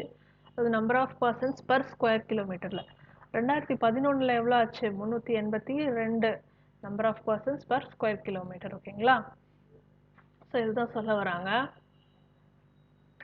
So Bihar is the most densely populated in the country with 1102 person living per square kilometer. West Bengal with 880. அருணாச்சல்ல தான் குறைந்த அடர்த்தி, ஒரு ஸ்கொயர் கிலோமீட்டரில் வெறும் 17 பேர். ஸோ செக்ஸ் ரேஷியோ அப்படின்றது முக்கியமாக இருக்குது. எத்தனை ஃபீமேல் பர் 1000 மேல்ஸ். ஓகேங்களா? இது ஏன் இப்படி கொண்டு வராங்கன்னா அந்த காலத்தில் ஃபீமேல் செக்ஸ் ரேஷியோ ரொம்பவே கம்மியாக இருந்திருக்கு. பிகாஸ் ஆஃப் என்ன சொல்கிறது, செக்ஸ் செலக்டிவ் பர்த் அப்படின்றாங்க இல்லையா, உள்ளே இருக்கிறத வந்து என்ன ஆணா பெண்ணான்னு பார்த்து அதுக்கப்புறமா தான் ப்ரொடியூஸ் பண்ணுறாங்க. ஸோ அது இப்போ தான் வந்து கிரிமினலைஸ் ஆகியிருக்கு. அது நம்மளோட இந்தியாவில் பேண்டு. ஸோ அதனால் செக்ஸ் ரேஷியோ ஓரளவுக்கு இப்போது நார்மலைஸ் ஆகிட்டு வருது.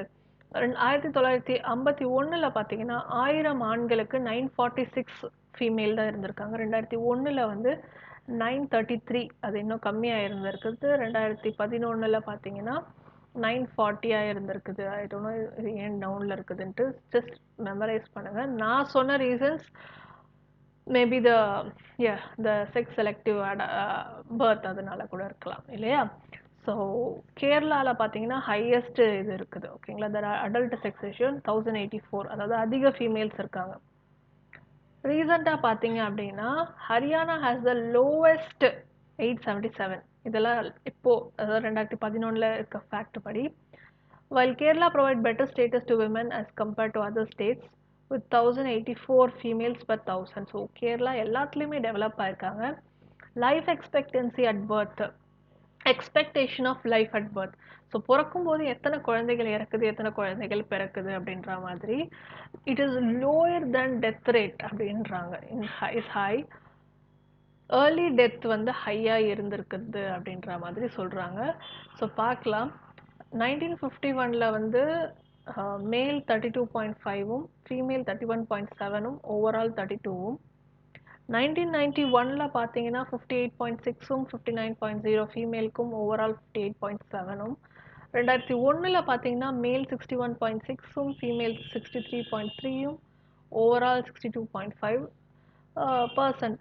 2011 பார்த்தீங்கன்னா மேல் 62, ஃபீமேல் 64, ஓவரால் 63.5. ஓகேங்களா? So considerable fall in death rate வந்து பார்த்தீங்கன்னா it is improvement in the responsible improvement in the life expectancy and birth. ஓகேங்களா? ஆனால் பார்த்தீங்கன்னா ஹவெவர் நம்மளுடைய லைஃப் எக்ஸ்பெக்டன்சி அட் பர்த் வந்து மற்ற கண்ட்ரீஸை விட கம்மி தான் அப்படின்ற மாதிரி சொல்கிறாங்க.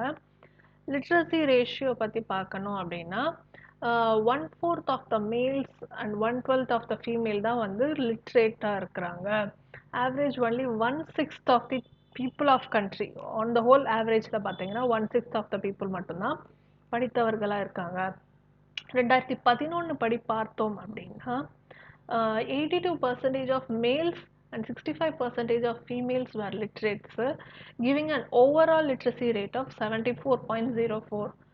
So when we compare to other developed countries and even Sri Lanka, நம்மளுடைய ரேட் வந்து லோவாக தான் இருக்குது.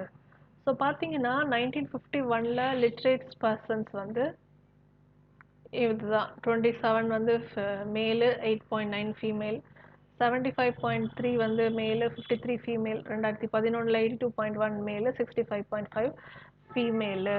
ஸோ இப்போ எடுத்து பார்த்தா தெரிஞ்சிருக்கும், இன்னும் கூட நம்ம வந்து வளர்ச்சி அடைந்திருப்போம். Kerala has a highest 92% literacy rate இருக்குது. அடுத்து கோவா 82%, ஹிமாச்சல் பிரதேஷ் வந்து 76%, மகாராஷ்டிரா 75%. நல்லா பாருங்கள், ஃபஸ்ட்டு வந்து Kerala, second Goa, third Himachal Pradesh, fourth Maharashtra and fifth Tamil Nadu. Lowest பார்த்தீங்கன்னா பீகார் 53%. ஸோ இது பார்த்தீங்கன்னா நேச்சுரல் ரிசோர்ஸஸ் பற்றி சொல்லியிருக்கிறாங்க. இது நம்ம தனியாக இன்னொரு வீடியோவில் பார்க்கலாம். ஸோ தட் இன்னும் நான் வந்து உங்களுக்கு ஒரு ஒரு போர் இல்லாமல் நம்ம அடுத்த பாட்டில் பார்க்கலாம். ஸோ அது வரைக்கும் வந்து என்னோட சேனலை சப்ஸ்கிரைப் பண்ணிக்கோங்க. All in one UPSC Tamil. அடுத்த பாட்டில் நான் உங்களை சந்திக்கிறேன். இது ஒரு பெரிய ஜேர்னியாக தான் இருக்க போகுது. பட் ஸ்டில் நம்ம இதை முடிச்சே ஆகணும். நீங்களும் இதுலேருந்து பயன்பெறுவீங்க. ரிவிஷன் பண்ணுறதுக்கு கண்டிப்பாக யூஸ்ஃபுல்லாக இருக்கும். ஸோ நன்றி, வணக்கம்.